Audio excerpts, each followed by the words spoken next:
Yes. All right, we are live. It is the Pontificators night, you guys. We've been playing with this format, playing with the hours, playing with the days, and we kind of settled in on Wednesday. And we did this for Chester Busby III, and as as fate would have it, no Busby III. So maybe he'll pop in later. Comic Bob, had to work, so we don't have no Bob, and we don't have the young lad. Zach Bradley. So it's just going to be the three main guys. We're the guys right here now. It's Joe Thunderbuns Fulton, and we have Todd Mulrooney, aka Florida Man. So how you guys been? Doing good. How about you? It's been a crazy week so far, and we're only halfway through it. But personally, better for you, right? It wasn't the same kind of week you had last week. Almost worse. Really? Yeah. If anybody wants to know, I did a live show yesterday, and I talked about it. So, Mixum, the printer, we got all our books in, all the Chrono books. Let me see here. We got all the Chrono books in. So we got all the variants and everything. So, we were very, very happy about that. And then I opened those bad boys up and then found out that they are all printed. The interiors are printed pretty horribly. So we're trying to work it out with our printer right now on the next step forward on that. So that's kind of the week. So, yeah, it's almost worse than Tess Fowler and your best friend for 20 years, 30 years, turning against you.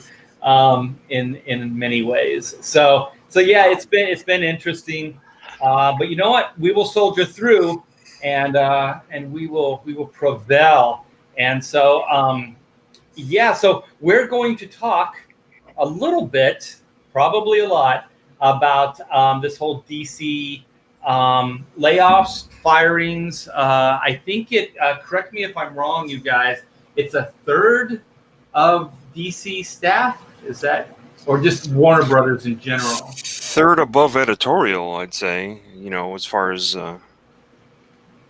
VPs and things like that, and people who control certain, like King Callens was a certain thing that he did, and then Eddie Choi, where there was a certain thing that he did, certain departments, and I think they've eliminated a bunch of need for some departments, obviously through direct. They got rid of DC Direct, so that in itself must eliminate a bunch of jobs.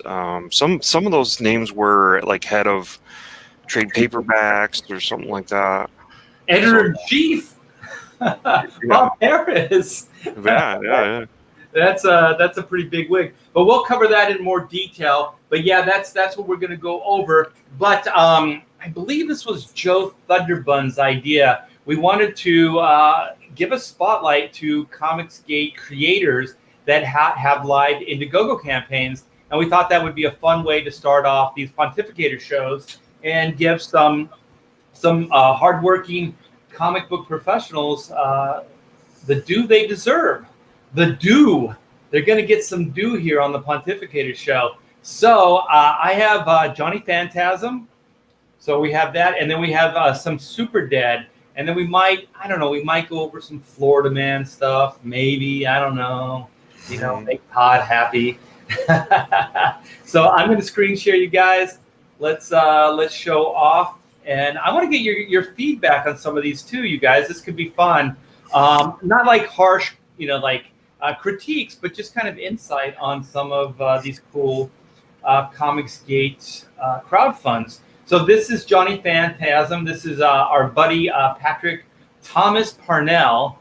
So this is Johnny Phantasm, 1985, 48-page, oversized comic book, Devil's Night in Detroit, 1985. The city burns as Johnny faces a threat more evil than himself. So what do you guys think? Have you got a chance to check this out yet?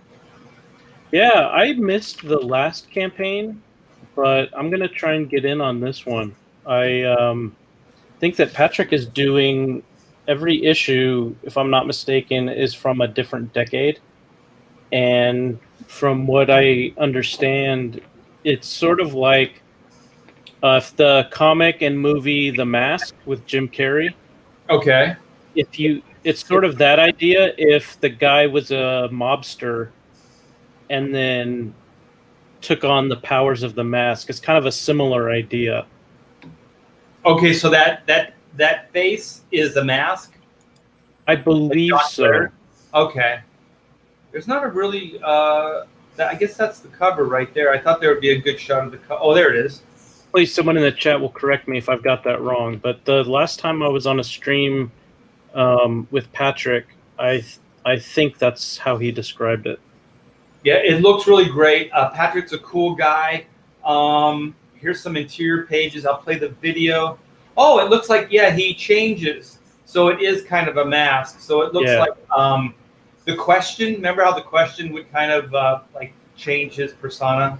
Yeah, so Johnny can assume the appearance of a normal guy. Okay. Leroy's saying it's not a mask. He is possessed by demons. Okay. But he can change back and forth. Thanks for the correction, Leroy. I appreciate you. Yeah. Leroy said he got his black and white comics today, too. Thanks, Leroy, for giving me the update. And any of you guys, when you get your black and white copies, please post and link me to it, because I'll share those out. Yeah, this is really good stuff, man. It looks like a lot of fun. And I believe, if I remember, Patrick was saying it will possibly be fulfilled around Halloween or come out around Halloween time. So this would be the perfect Halloween book for anybody who's like a horror, like fun horror, Halloween fan. Yeah, and one of the stretch goal extras that Patrick does, which as far as I can tell is unique in CG, is that every book you get a collectible poker chip. Oh, that's cool. So the next step is for Patrick to open his own casino, you guys. So let's keep this funding going for this boy. He's ambitious. He's going to open his own casino. I like that kind of like machine gun, ray gun looking thing. It looks almost like a ray gun versus what kind of machine gun would that? Yeah, like from the 50s. Yeah, it looks a little ray gun-ish, so it's kind of cool. And he drives around the DeLorean. I guess that was the iconic car of '85. So there's a bunch of interior pages for you guys to check out. Oh, it's a lot of pages done. Look at that. Yeah. So that should instill confidence, you guys. That's a lot of pages.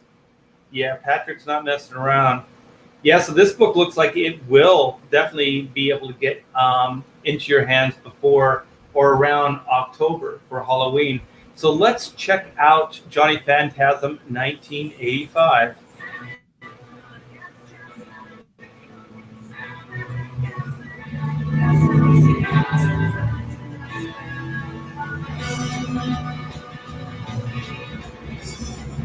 Life for Johnny can be crazy. You never know who will come next. Oh, jeez. Until then, I drive, watch the city lights, lay the foot down, and just cruise.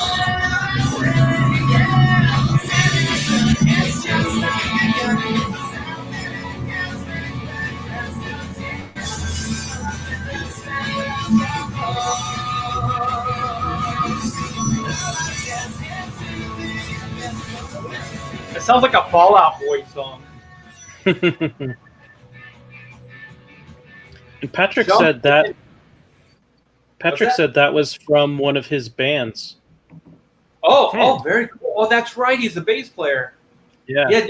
Actually, Patrick, John Malin, and myself have been talking about doing like a music show where we're just talking about like music that we dig, old, like past, present, and modern.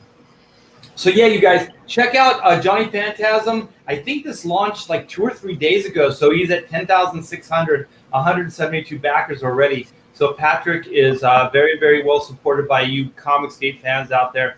So let's keep it going. And let me see. I'm just going to click on this tab. Hopefully you guys can see Super Dead. This is Mandy Summers, her new book, and she's doing it with one of my favorite guys to hang out with is Peter Gilmore. He's a hoot, as they say. So this has been going on for a week or so, and so they're 9,310, 157 backers. So he gave his life to save a world from extinction, and now he will take from them all that remains. So that's very, very cool. I heard I had Mandy and Peter on my show, and they talked about the concept. It sounds really, really cool. And I'll play the video in a minute, so that should help us with the storyline. So this is a John Malin. I kept calling it a variant cover, but they're saying it's just a cover. So between Peter's cover and John's, they're just covers. They didn't want to distinguish between an A, B, or a variant. So I can dig that. So here is Peter Gilmore's cover. Very, very cool. I know there's some killer pages that Peter did. I think I was on a live stream when he did one of these pages. Oh, Not nice. this one. It's one where there's a rat. Oh, it's this one. Yeah. So it's very, very cool. It's hard to draw animals, especially like that. So he nailed it. And I really love the art direction with the different word balloons and the way it's laid out. So Todd, I need 2 cents here. I've been over on her show, and she really kind of shocked. She's really great personality, probably built for this. She does a great job, and Peter's a good artist. So this is a project that everyone should go take a look at. Watch the video and see if it's something you're into. I'm not a big into horror, but it's definitely something to take a look at. Peter's a good artist. I love, I didn't watch her. This is going to sound funny because I didn't really buy into the whole thing when I first saw Mandy, and I saw Mandy a lot on Twitter, and I'm like, I don't get it.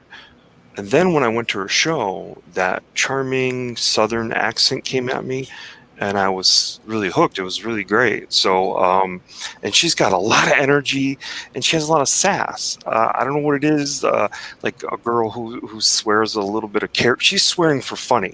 She's not swearing in anger or yelling at anybody. She uses it as colorful. And as an Italian, and coming from my family, that's how we all are.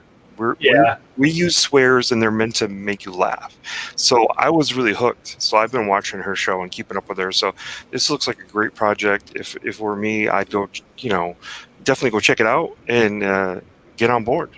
It's like horror meets supernatural. So it's kind of like Spawn. I think it's like what if Superman turned into Spawn kind of thing. In a nutshell, kind of idea with definitely a horror twist to it.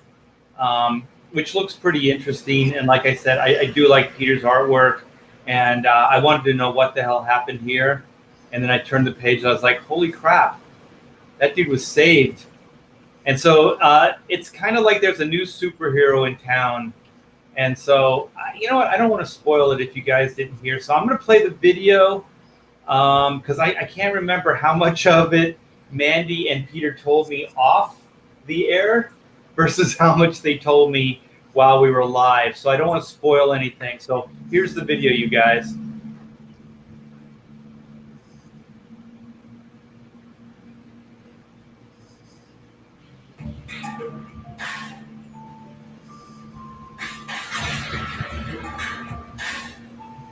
I love their production company, the Stuntman Comics.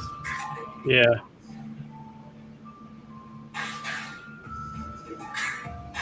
A hero forgotten will force them to remember. Super dead.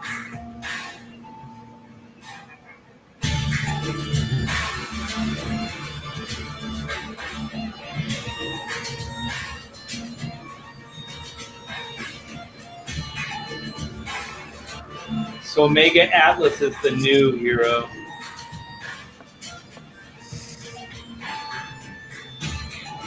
The hunger inside grows. Valor. As his mind decays, valor. Devour.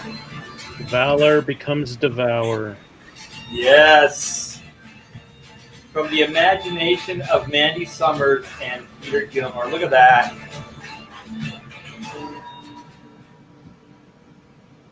They will remember. Killer, killer, killer. Comicsgate rocks, you guys.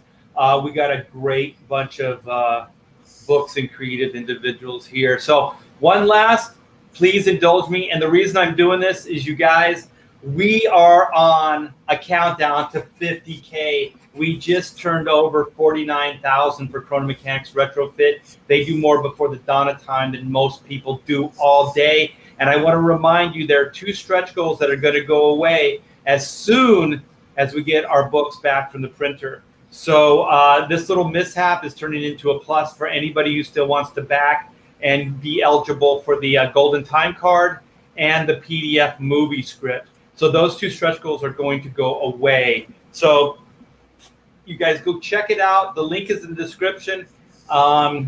And click on it. You guys can check out more in detail, but I want to show you the stretch goals that are going away.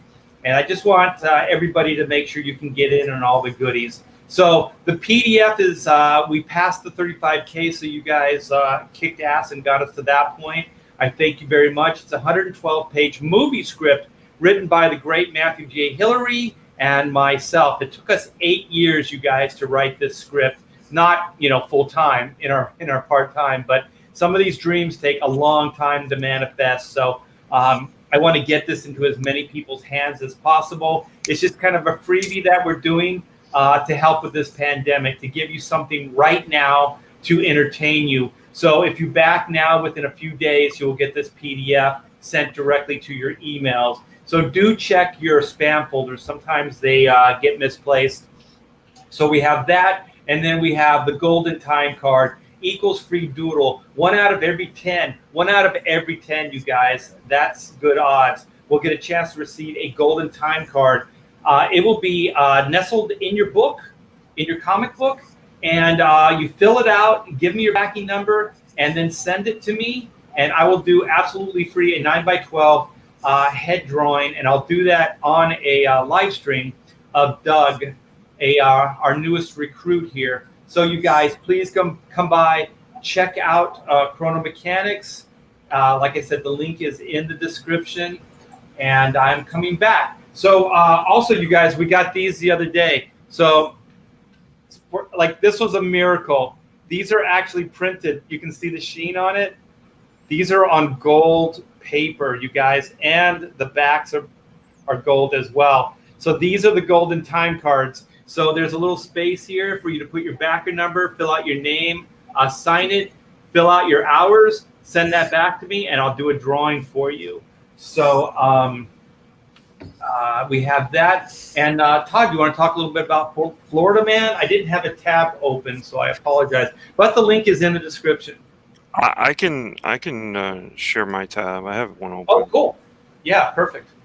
Yeah, so I think this is going to be a fun thing. We can start all the Pontificators programs with. Just give a little shout out to everybody. And there's a lot of new books coming up, you guys, so check them all out. Also, Graveyard Shift is live right now, too. Graveyard Shift 3.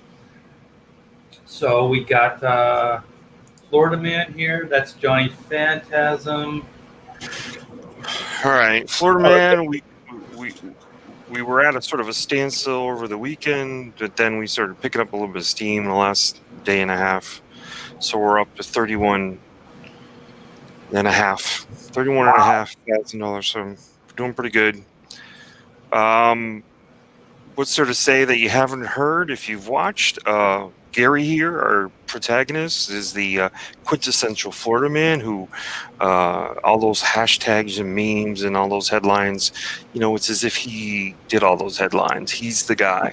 So, robbing a bank with an alligator, or taking a car for a joyride and trying to jump an open bridge, things like that. Gary's that guy. He's done all those things. Well, it's based on the actual Florida Man headlines, right? Yeah. Yeah.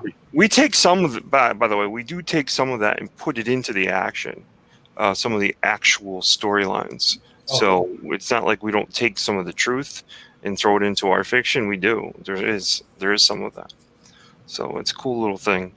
We're in demand right now, so it'll be in demand for a while. I'm working hard on the pages, trying to get my, my page ability up to about 3 pages fully inked a week. Pushing myself really hard on that. So we're still trying to hit that, get this by Christmas deadline. Killer. And I saw some, Todd shared some of the pages with us, and I've seen some behind the scenes stuff. This book is killer, you guys. It's funny, but it's more like situational. It's just like funny real life situations versus like crafted jokes or like stuff like that. So it's really, really a great idea and a lot of fun. So yeah, we have that. So I did want to answer some of these questions. I think it was where was it? It was Shadowhawk. So Shadowhawk says, "Hey Art, when doing the sketches, it would really be nice if you could say their names, basically, that you're doing their drawing." So I can go one better, Shadowhawk. I'll not only say whose drawing I'm doing, but we can also, if you want, and you get one of the golden time cards, you guys, let me know and I'll personalize them. Yeah, I'll personalize them when I'm drawing them up, so you can see your actual drawing being done up. So that'll be cool. Yeah, that's a nice little personal thing I can do there. That would be no problem indeed. Indeed. So you like somebody who worked Monday, Tuesday, fired on Wednesday. What happens? Tuesday, Wednesday, fired on what? Yeah, it's a time card. They punched in, punched out, punched in, punched out, and then you fired them on Wednesday. What happens? I'm not firing any of these guys, man. Oh. These guys are all the cream of the crop. If you get a golden time card, you are a VIP, my friend. Nice. You're going to be treated like gold, like a golden time card. Look at that. Look at that sheen. Look at that. That's nice. Yeah. All right. So do you guys want to get into some of the gory details about, oh my gosh, the DC, they're calling it a bloodbath. As if it was a hospital and we fired the director of operations. Or it was the CIA and we fired all the, it's so ridiculous to call it a bloodbath. It's comics. Yeah. Yeah, it's like they used to call it like was it headhunting? There are actual terms for like when they liquidate employees, terminate, thinning out the herd. I'll tell you, before we go into, we have some articles. So if you guys haven't heard, Joe will familiarize you guys with stuff. As Joe does. He's kind of our elucidator on the Pontificator show. He's the elucidator pontificator. And so I'll tell you, Todd, Joe, this was years ago when DC went from New York to Burbank. Oh, hey, thank you so much, Alfred. I do appreciate the super sticker. Thank you so much, man. I do appreciate that. You guys are the best. And so I would get these emails, the progress, right, of like who's going to go come from New York and make the cut, over to Burbank. A lot of good editors just didn't want to move because they had houses, they had families, stuff like that. So, I did understand when DC moved to Burbank that they were going to have to hire new people because not everybody was going to come over. So I understood that. But what was happening is I get these emails and they'd go, "We just hired this guy. He's VIP of whatever. We just hired this guy. He oversees trade paperbacks and whatever." But these were all like, it was almost like weekly. There would be a handful of people that would be hired. And all these jobs I had never heard about. I have worked in this business for over 35 years. usually you have an editor and you have one assistant, but that assistant wasn't necessarily just your assistant. He would like assist like 3 editors maybe, like when I first started. So it was really just a small group of people that edited these books and put these books together. Even production, Marvel had a bigger production because they had the Ramita Raiders. So what they were doing is kind of training and grooming new talent. So it was a little bit more. But DC just had a handful of production people, and they put out these books every month, handful of people. And so when I started seeing all of this hiring weekly, I'm not even kidding you guys, and they were all people I'd never heard about, young people. They must have been from either like Warner Brothers, like other departments of, in Warner Brothers as a corporation or whatnot. I didn't know where half these people were coming from and what these titles were, but they almost seemed like they were making up titles, right? So then I kind of started thinking, why is DC doing this? Why do they move from New York to Burbank? They always had like a high profile office space, meaning expensive office space. Marvel was always in the publishers area of New York City, right? That's kind of the publishers row where the real estate isn't as expensive. You kind of roll up your sleeves and you get to work. Well, DC always had an upstate or uptown address. They were in the Time Warner building, so they had prestige office space, and so that was pretty expensive. But I guarantee you, the office space that they had in Burbank was more money. And so then I started thinking, why are they doing this move? They're doing this move, and I saw it then as an act of desperation, because they also had Diane Nelson that was overseeing everything at that point. And she's more of like, she was in charge of Harry Potter. So she's kind of a Hollywood person, like a liaison between, like, let's just say published IP and then filmed IP, kind of making the transition and overseeing licensing and things like that for Harry Potter. So I thought, well, it's not a bad fit, but it's not comic books. Like, this is clearly like DC is trying to take the plunge into Hollywood. You know what I mean? They're like, the Hollywood money's there. Marvel had their brain trust, so we'll have ours, right? So Jeff Johns, Jim Lee, Dan DiDio, Diane Nielsen were like, let's get some Hollywood money because this comic book money sucks. You know what I mean? Like, we're going to try to get some real money here. So I think all that move was to try to, like, cash grab. You know what I mean? Like, yeah. I think they were greedy. To be honest, I think they were greedy. And I have enough friends in Hollywood, and I tried to get a production company at one time with a Hollywood person, and they said, you have to put on airs. You have to seem like you're the shit, or Hollywood does not pay attention to you, right? They won't even give you the time of day unless you look like you're worth $1 million.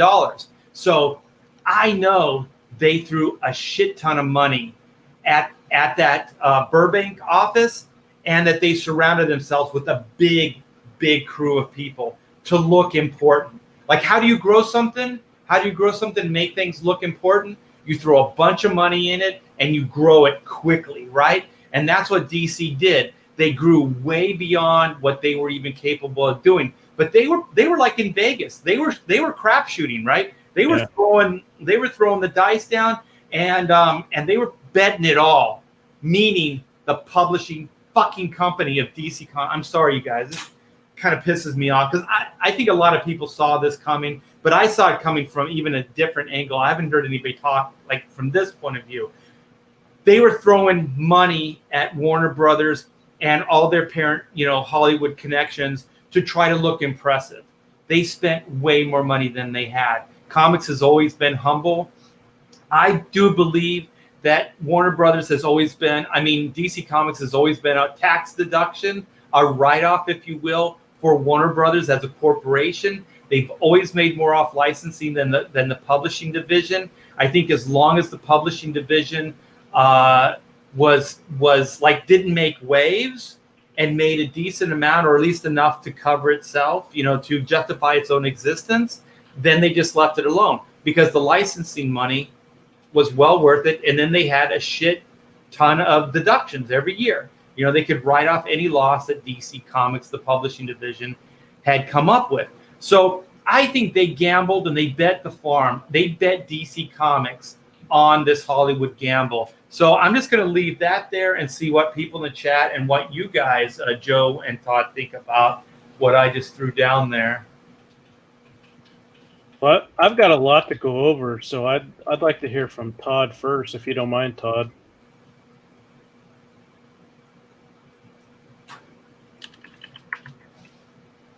You're muted. It wasn't that long ago that they were bought by AT&T, right? Or AT&T scooped up all of Warner Brothers, and so that's what, about a year ago, maybe, or a little less. Yeah.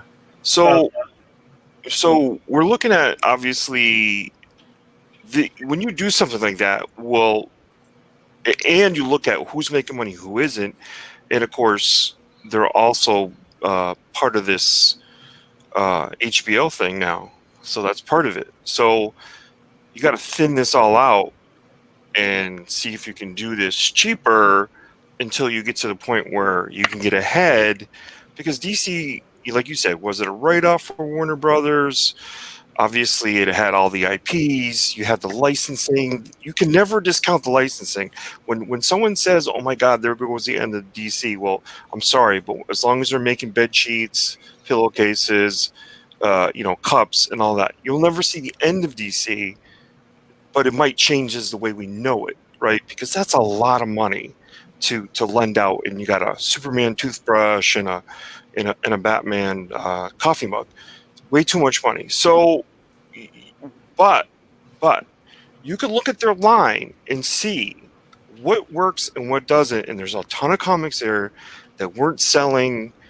They don't really need to be on the shelf. They don't need to be taking up shelf space. If there's not as many stores as there used to be, let's make graphic novels. Let's move to the European format. I think that's coming. We're going to move to the European format where it's a 60-page graphic novel on good paper. You might pay more, but you're going to get more. Or we're going to move to some kind of format where it's not periodicals. Well, save that thought. We'll come back to that. And in case people don't know what we're talking about, I'm going to have Albino share so we can have a little bit of context just in case there's somebody who's been under a rock. So this is the Bleeding Cool article. Do you see this, Joe? Yeah. Okay. You want to kind of give a highlights of this, just so people have a context of what we're talking about? Sure. I'm going to bring it up on my screen at the same time here. So basically, the situation with DC, as people probably have heard by now, is that Warner Brothers has gone through a bunch of layoffs, something like 600 people within Warner Media, or it might be within Warner Media, which is Warner Brothers, and then also other subsidiaries. And then there's another something like 150, something like that confirmed. So it's a total of 800 staffers altogether. That's a lot of people. Yeah.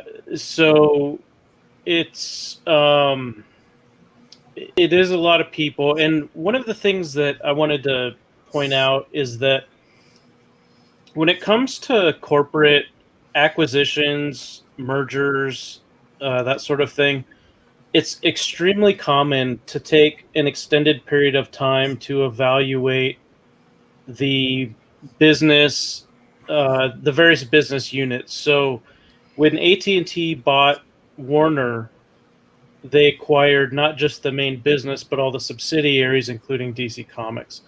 So a corporation the size of AT&T is going to take a considerable amount of time to evaluate where they have redundancies now that they've got all this new personnel and all this new intellectual property.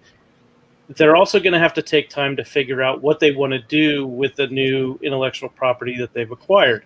Some of it they know going into the purchase because they evaluated Warner with the intent that acquiring these assets would, for whatever reason, give them certain advantages in their business space that they did not have on their own. Right. But once they actually acquire a corporation like Warner, then they've got to go through and see, from a personnel standpoint, how much does it cost to keep all of these various business units? What kind of revenues are they bringing in? And then evaluate against what they've already got in terms of their own personnel. And if there are any redundancies, then they start comparing and contrasting. Well, if person A, who is with AT&T, already does the job that person B in Warner Media does, and we like person A from AT&T, we can just lay off person B in Warner Media. We eliminate their salary. We eliminate the benefits that we pay for them. We eliminate other expenses associated with employing that person. So it's not unusual. As much as we don't like, many of us don't like seeing DC getting carved up the way it appears to be. It's a normal business practice when you're dealing with the corporate world and you're looking at acquisitions, mergers, that sort of a thing. So that's kind of the context that I wanted to lay out, in that this is not unusual in any way. So as Art is scrolling through the article, it's essentially the CEO of AT&T saying that, we announced back in March that we were going to be cutting some personnel. We were going to be cutting some of our different, not necessarily departments. I mean, some would get cut completely. So, for example, DC Direct, the toy line for DC Comics. Yeah, all the collectibles. That's crazy. It's been shut down. Yeah. So whether that was a decision that it simply wasn't profitable enough, or a decision that they could make more profit if they were to shutter that business and instead license intellectual property to a different toy company, for example, McFarlane Toys. Right. Those are the kind of decisions that accountants and business development experts are going to be evaluating and then making recommendations to executives. And the executives are going to be real interested to hear what the accountants have to say. And so with a business group like DC Direct, if it seems to make more sense from a strictly financial perspective to close that business, they're going to close it down. It doesn't matter that they've been around for 22 years. It doesn't matter to them that there's a lot of people who have spent thousands of dollars on DC Direct toys. There's no emotional attachment to that business unit. It's purely dollars and cents. Right. So we got the news that DC Direct has been shuttered, and I would expect that we're going to see the same sorts of toys, collectibles, etc. being made, but I would expect to see that intellectual property licensed to other manufacturers. And yeah, this guy in this article speculates too that the pricing of the DC Direct is a little higher than like even a McFarlane toy, and then the distribution, like McFarlane is more in like Walmart, Targets, GameStop, things like that. So there is speculation that there are other companies that may be able to do this with less overhead to DC and Warner Brothers, and maybe be able to get them into more retail outlets. Yep, definitely. So, Art, do you want to move over to the Bleeding Fool article? Yeah, the Bleeding Fool article, because there had been some rumored layoffs Monday and yesterday. But as of today, there was some confirmation that Bob Harris, who was the editor-in-chief, has been laid off.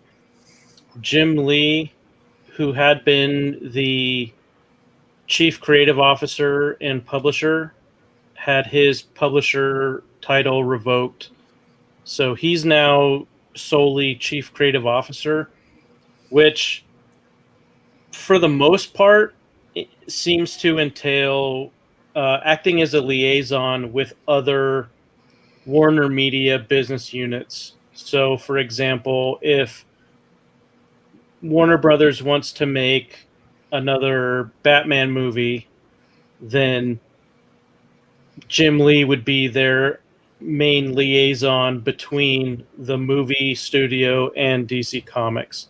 Yeah, I'm looking at the names right now. Like Bob Harris is a good guy. Brian Cunningham is a good guy. I love Hank Knaus. If you guys don't know who Hank is, he's co-creator of Youngblood for Image and Extreme. He's Rob Liefeld's childhood friend, and I've known Hank since he was in high school. And he was early Extreme Studios, wrote a lot of those early books for Rob Liefeld. And also, he's a designer. He created the Image Eye. That Image Eye design, he created it. So Hank has a lot of like behind the scenes comics history, but nobody really know. They don't know who he is. But Hank's a really good guy. So this really saddens me. I've been to his wedding. Went to his wedding. Great guy. Bobby Chase at Marvel. I had a little bit of a hard time with, but I always liked her. And then really, really liked her when she moved over to DC. She kind of calmed down a little bit. And I met her husband. Her husband's really cool. I actually went to go see that band, Yes, that prog rock band, Yes, with her husband and Danny Mickey and Norm Ratman. So, I know these guys like socially as well. And this really saddens me. I know that Hank always had a position with Warner Brothers, because after he moved from Image Comics, him and Rob had a falling out. So after he left Extreme Image Comics, he went over to Warner Brothers and he started working in the licensing division. And he used to call me in and like, hey, you want to do some licensing for me? I was like, yeah, cool. And I do remember I got to see a bunch of, who was it? Jose Luis Garcia Lopez drawings for one of the early Batman. Was it Batman 2, or maybe it was one of the Schumacher movies? But I got to see all the licensing art for that. And I got to tour. No, actually it was Batman Returns. It was Batman Returns. So I got to tour the sets at Warner Brothers. And Hank had an office there. He's a really cool guy. And he also he looked over all the Warner Brothers amusement parks. So all the what was it, Six Flags, I guess, are all the Warner Brothers amusement parks. Yeah. And so he was also like licensing and oversaw those parks. So Hank's a really good guy, and he's got a great resume. So I think he'll bounce back probably the easiest out of all of these talents that I see here. But I just wanted to throw that in because I do really feel bad for these guys. And, they put a lot of blood, sweat, and tears in this industry. A lot of them, like Hank, you guys most people don't even know. But they put a lot of time and effort to make sure, that they were putting out good comics and overseeing things so we could entertain people. And so this is really sad. It's a sad day to see this. So where were you going after this, Joe? I'm sorry, I kind of took a little bit of a no. Yeah, that's okay. I was just going to say that with Jim Lee being moved out of a publisher role and solely as chief creative officer, there's this site comicbook.com says that they have been informed that Warner Brothers is in talks to bring in a new general manager, quote unquote, from the world of esports to lead DC Comics as opposed to an editor, or I shouldn't say editor in chief. I hope they'll still have an editor in chief, but there have been some rumors that DC wants to, not DC, but someone at Warner thinks that it would be a good idea to sort of merge the roles of editor in chief and publisher. I can't confirm that. I don't know if that's really. I think that's what they're going to do. I do think like a general manager. I think they're going to, you know how like Marvel's talking about a lifestyle brand. Yeah. I think this is kind of the new way of looking at things, where they'll kind of like, since comic books isn't making that much money, and I think the only way they can kind of legitimize its existence is to fold it under an umbrella of all the above. You know what I mean? Like they'll sweep it in with licensing, video games, all that different stuff, and then they'll have a general manager that kind of oversees everything, versus any kind of real publishing division. And it might also be a way of starting to distance themselves from a traditional publishing kind of business model to more of a licensing, because that might be one step away from actually licensing out the publishing rights. You know what I mean? Like, if they can start kind of disassembling the publishing, they can kind of get into a more of like licensing kind of way of looking at stuff, which is, the umbrella of the general manager, right? And everything just kind of falls under that umbrella. What do you guys think? Do you think that's kind of the way things are going? Well, it's an interesting way to look at it. I know that the new head of Warner Media is essentially, the way that he's been described is an accountant, who has risen through the executive ranks. So it may be that there has been some cost analysis done on the personnel side, and maybe he thinks that it makes more sense to combine the publisher and EIC roles and to try to almost run DC Comics as a sports team in a sense. That may be where the esports analogy is coming from. And it would make sense if what you're saying, Art, is true about it being more of a licensing farm more than a producer of creative content. Yeah, because they're also talking about getting rid of DC Direct. Well, they don't need that staff anymore, but they do still need a staff to oversee the licensing. So you'll probably have a department that still licenses, so you have your licensing department. So all the above, you have almost like you're treating the publishing division as a licensing to publish, so all of these things might fit under the same umbrella. And since they're Hollywood, I don't know. I think DC and Hollywood's doomed. I think that whole idea that they tried to go with, like I was talking about early on, I think that's gone. I don't think those guys have any clout. I think the Dito's, Diane's gone. Yep. The Dito's gone. Yep. I think Jim Lee's going to be gone soon. To be honest, I love Jim Lee. Thank you so much for taking a chance on me years ago. I think we made some good comic books together. But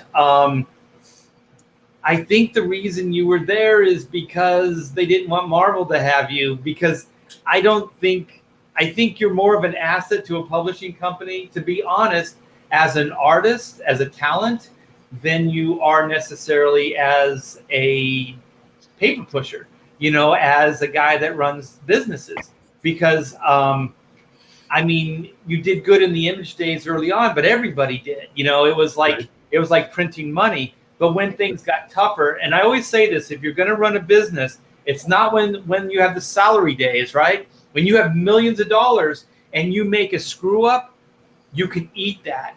But when you're running a business close to the vest and you screw up, that can put you out of business. So as soon as Image Comics started, kind of like the big numbers weren't there anymore, we got to see who was able to really manage things and who wasn't.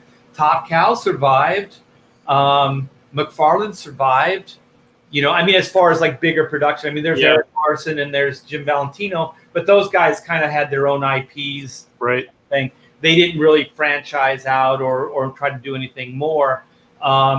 So you got to kind of see that. And Jim Lee, I know a lot of people, I'm not going to tell stories, but I know a lot of people that were in editorial. I know editors-in-chief over at Wildstorm. And I don't think it was managed very well. I think that Jim's idea was kind of number one, another number one, cancel number one. And then if you look at kind of the DC model, it sort of followed, in the later years, like the last couple of years, kind of the same thing. And I think those are Hail Mary passes. I think those are acts of desperation. And I don't think they're long-term survival, tactics. I think they're very short-term, make money quick. And then, if we have to cancel it in a year.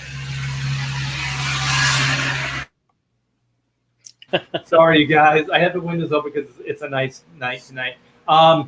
So, then that's how it is. And I think that Jim Lee kind of, you got to see what happened to Wildstorm. And I don't know how he sold it to DC. The only thing I can think is that DC, they bought Jim Lee. You know what I mean? Like, right. I heard this. I heard that, like, when they bought Wildstorm, they thought they were going to get they got ABC Comics, right? But they kind of thought they were going to get Alan Moore. So I heard, like, early on, DC was kind of like, it was a feather in their cap that they could kind of, through this acquisition, they could roundabout way get Alan Moore back to produce comics for DC. Right. But the thing is, you can't buy people. And if you notice, they had Cliffhanger. So they had Humberto Ramos, they had J. Scott Campbell, they had Chris Pacello, they had Joe Mad. You know what I mean? But what happened to those imprints? DC bought them. Yeah. But those guys stopped producing books. Yeah, they sat on them. Yeah, and all the ABC books soon went away. All that stuff, all the Wildstorm universe stuff went away. So really, all they got out of the acquisition,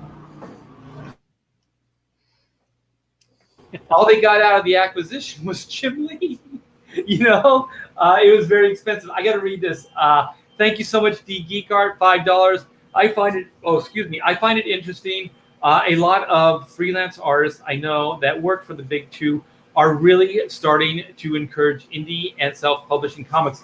That is exactly where we're going to go at some point, D Geek Art. We will talk about that. But I was also just thinking about Jim Lee. Like,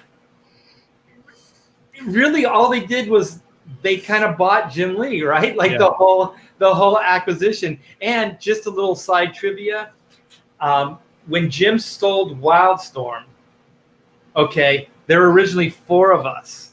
Okay, there was Jim, Wills, Scott, and myself.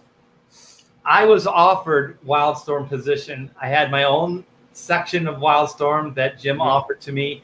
All that in the early image days. And so I was also supposed to work on Wetworks. So that was going to be my image book. Wetworks and Cyberforce were going to be my books, the Mark Silvestri books. And then Mark actually published at Wildstorm in the early days too. So it was all kind of umbrella there. And so we had just bought this house in Corona, so it would have been like a 2-hour commute to go into work. So I just didn't take the job. But when Jim sold the studio, Wills, Scott, and Jim all profited off of it. And I often wonder if I would have been included in that, because I would have been one of the founders. Yeah. It would have been the 4 of us. And it would have been a lump sum of probably, I don't know, maybe $1 million, but that would have been nice. The should have, would have, could have, of life. Yeah. Your own issue of what if. Yeah. If I would have went down this path, but I mean, I still did really well. I loved working out of Rob Liefeld's Extreme Studios, and it was close by my house and everything. And I got to do black and white, so it all worked out. But I do think that DC played a big gamble, a few years back, playing the Hollywood game. I do believe they got greedy. I think Johns, Lee, DeDito, and Nelson got greedy and saw the Hollywood money and thought that they could get in. And I think the only one that really had the goods, as you can see, is Jeff Johns, because he was able to sustain it. And he's still somewhat in that mix, which also shows that he's got some talent and some ideas. I do think he was thrown under the bus with that whole, Justice League thing. Yeah. I don't think he deserved that. But, scapegoats being what they are. So how do you guys want to move forward on this? Where do you want to go? Well, you've got another super chat from D Geek, and then Okay. I can touch on a couple more points from the article. Okay, very cool. Thank you again, D Geek Art. You can buy people, but anyone that can be bought isn't worth having. They have no loyalty. They are also more likely to be bought from you later. Yeah. The highest bidder. We used to call those, what do we used to call those? Mercenaries. Yeah. Does Art drink? I do have my whiskey here. So yeah, I do drink. I don't know where this question is going. Is he maybe alluding to that I seem drunk? Do I seem drunk? I don't know. You seem pretty sober to me. Well, I still have about a third of this cup. There's obviously a way for DC to kind of come out of this and be potentially strong and healthy, but they have to rethink their formula, don't they? I mean, they gotta kind of, this was the way, but it can't be anymore, because you know what? You do have these properties, and they are meant for kids. So we got to cater to how we reach the kids. Yeah, I'm hearing all about the YA graphic novels and things. That's a great start. Get into Scholastics, get into bookstores. That's where they go. They don't go, who knows what'll be left of comic book stores, and who, parents might make more visits to Barnes & Noble than they'll make going to where the comic book store is, because there's more reasons to go there. A comic book store isn't really for certain parents. You get what I mean? So they got to figure it out. But you can't just go forward going, okay, at some point we'll get back to business as usual and we'll just start putting out weekly comics and yada yada. It's really not the way anymore. It's not going to happen. Yeah, I don't think it's going to happen. I think if it was going to happen, they should have course corrected, and I'm not kidding, 25, 30 years ago. I do believe the beginning of the end was the direct market when they pulled from the newsstands. I really, in my heart of heart, believe that was the beginning of the end, because that was the last time that they could bring new readers in. And I think, well, I want to back up. Joe, go ahead and finish your article, and then we can kind of go in here as a way to move forward as we do on the Pontificators and find maybe ways of, helping or, fixing things. Okay. So just the last couple of points from the article was that more cuts are expected. And one of the things to keep in mind is that AT&T is dictating to Warner Media the types of cuts that need to be made. And then Warner is dictating to DC which cuts they're going to suffer. So as this continues, it's not as though there's someone at DC who is making these moves. It's Warner Media, as directed by AT&T. Right. And one of the things that we can expect to look at over the coming months is that AT&T has talked about the way they put it is quote unquote elevating HBO Max. So they want to expand global distribution of HBO Max. There's a lot of speculation that the DC Universe streaming service will be shut down. All of that content will be rolled into HBO Max.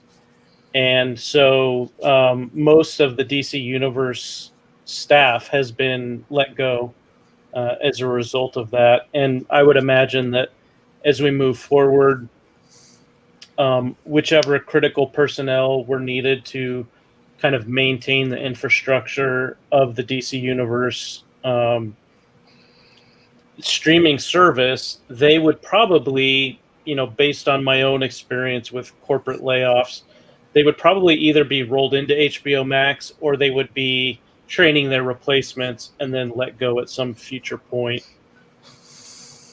Yeah, I agree. I think that where things are headed. FlexCore says print is soon to be for the elite and hardcore fans, just like it was in the beginning of print.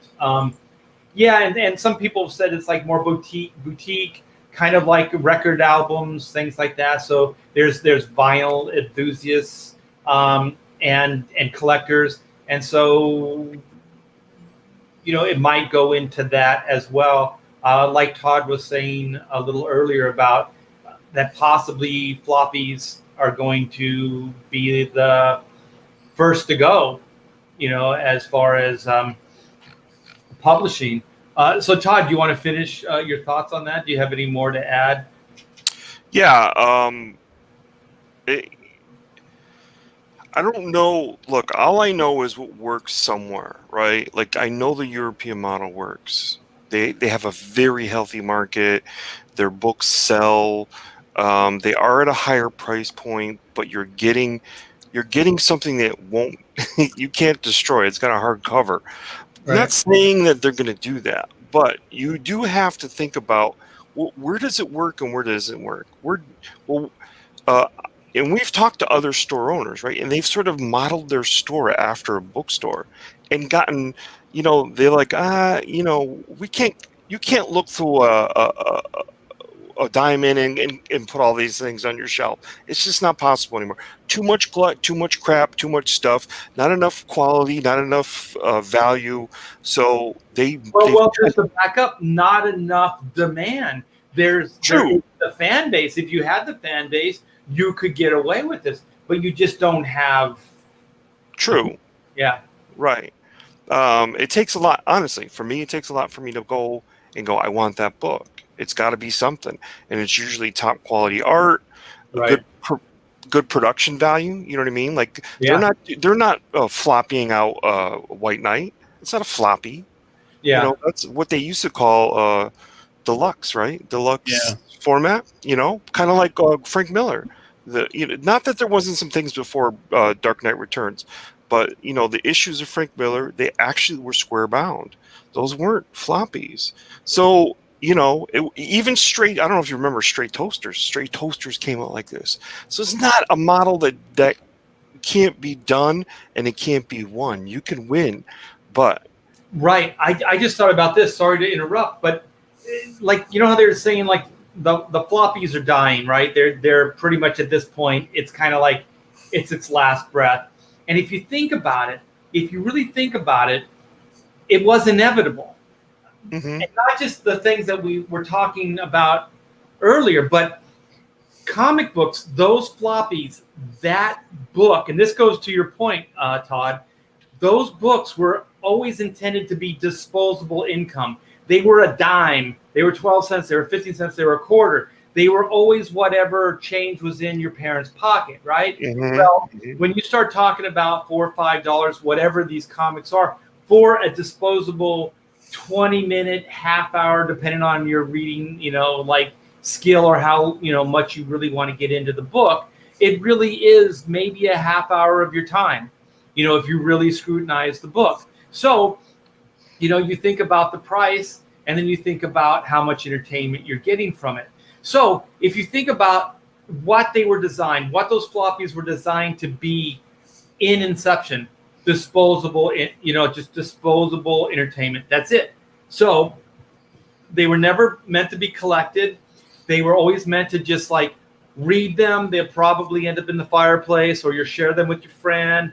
All these things. Some people were a little hardcore like myself and kept a hold of everything. I squirreled everything away because I loved them and I would reread them down the line. But not everybody did that. Not the casuals. Okay. So then what came out of that was a collector market, right? Which was people like myself and you guys that, kept buying these books and collecting them. But like you said, Todd, those were floppies. They were disposable. But at some point, they tried to become high-end adult content.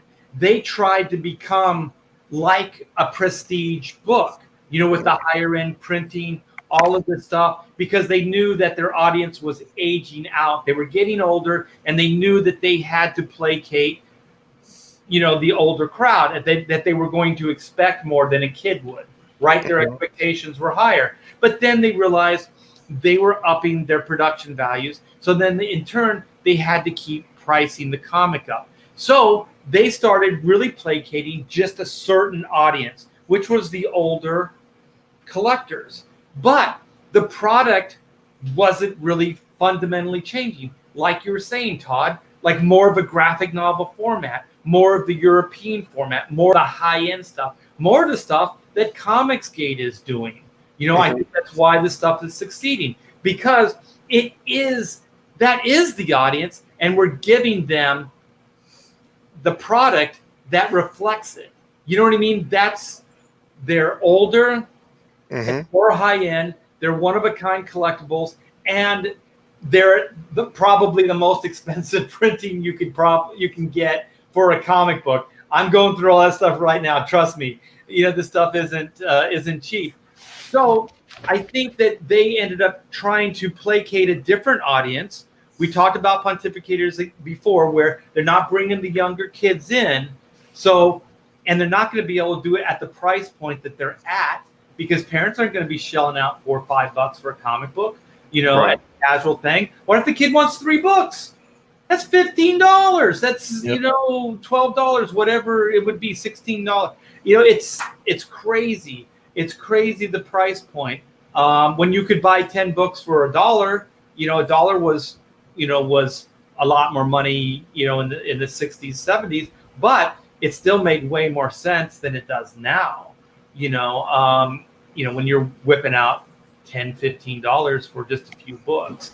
So I do think that the product hasn't changed to reflect the audience. They make it seem like they are, but they're not. Like the new 52, more adult, whatever. So moving forward, what do you think is going to happen to the floppy?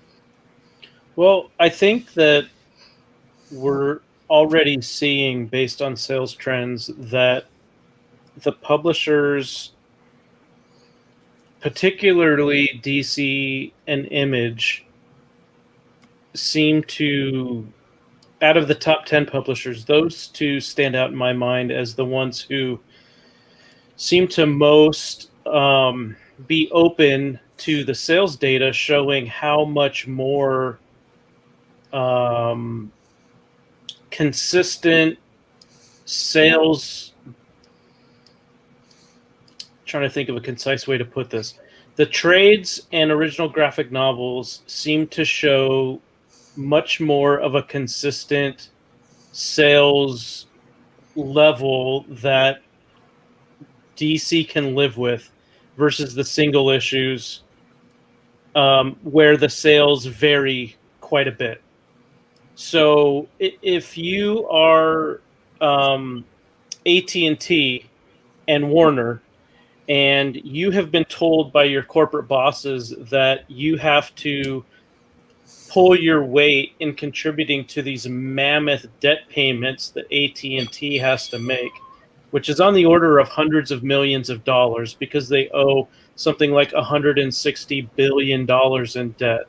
Right. So, unlike us, when we make a car payment or a house payment, when AT&T makes one of their debt payments, it's hundreds of millions of dollars. Right. So what happens when a corporation is in that sort of position and they're counting on all of their subsidiaries to pull their weight financially, there's no room for these little pet projects that companies like Marvel and DC have been indulging in for quite a few years now. This Wonder Woman 1984 variant cover, which we may be looking at later in the show if there's time, stuff like that is not going to fly when you're being told you have to make X amount of dollars, and if you don't, then you're out of a job. Well, is it? Do you have that image? We could show that Wonder Woman image. I was told that it's not supposed to be. It's not actually Wonder Woman. This is the Rooster Teeth. Is that? Yeah, the Rooster Teeth one. Yeah, and it's a good point. To be fair, it is not. Okay, let me get it going here, and then I will share my screen. Yeah, I definitely don't think it's giving the fans what they want. I do think that it's a lot of it is misunderstanding who they're selling to and what the people want. So this is it right here. So I mean, it's really basic stuff. Yeah, I mean, so most people in the chat, I'm sure, have seen this image by now. And initially, everybody that I talked to or heard from or read about on every platform thought that this was supposed to be Wonder Woman. And the fan reaction, for the most part, was, what is this? That's not Wonder Woman. And so there was a big controversy over the last couple of days, and the artist, Robin Eisenberg, came out and said that she had been asked, there we go. You can go ahead and share that art. So that's the artist, Robin Eisenberg. And she said, she had been approached and was asked by DC to contribute a piece of artwork showing a regular person who had been inspired by an iconic hero like Wonder Woman. So essentially, what this artist did was draw a picture of herself in her style, because she specializes in extraterrestrial lesbian women who have pastel-colored skin. And do things to each other.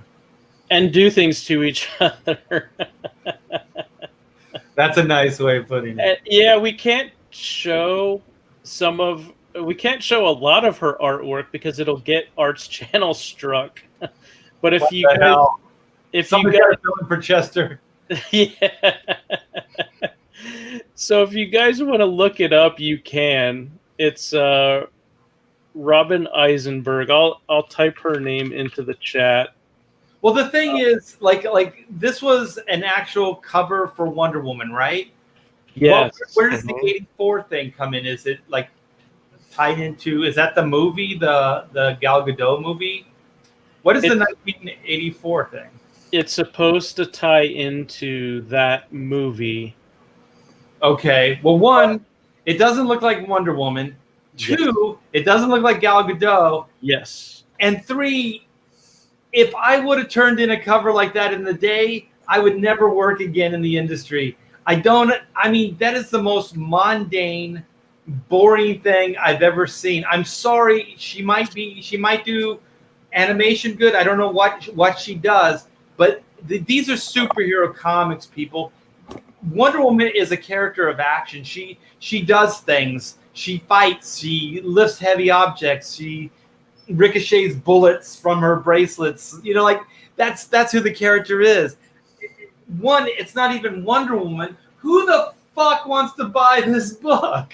You know what I mean? Who wants to buy a cover that isn't even Wonder Woman on the cover? Go ahead, Todd.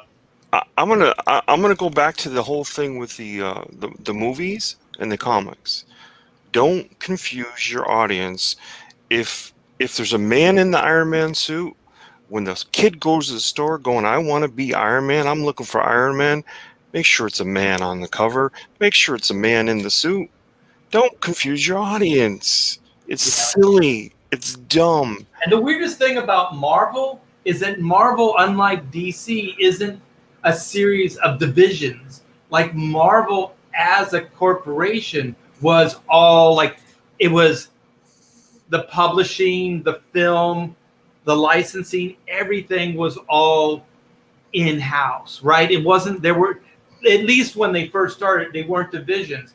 And then, you know, you would think there's no excuse, right, Todd? There's no excuse for this to happen because they could just go down the fucking hall. Pardon, I'm fired up tonight. Maybe it's because of the alcohol. But you go down the hall, there's licensing. You can ask them, like, what is this woman? Oh, well, Michael Bendis is making a female Iron Man. No, he's not, because Robert Downey Jr.'s Iron Man, and that's what kids want. That movie sold 1 billion tickets worth of, you know, money. That's what people want. That's what we're going to give them.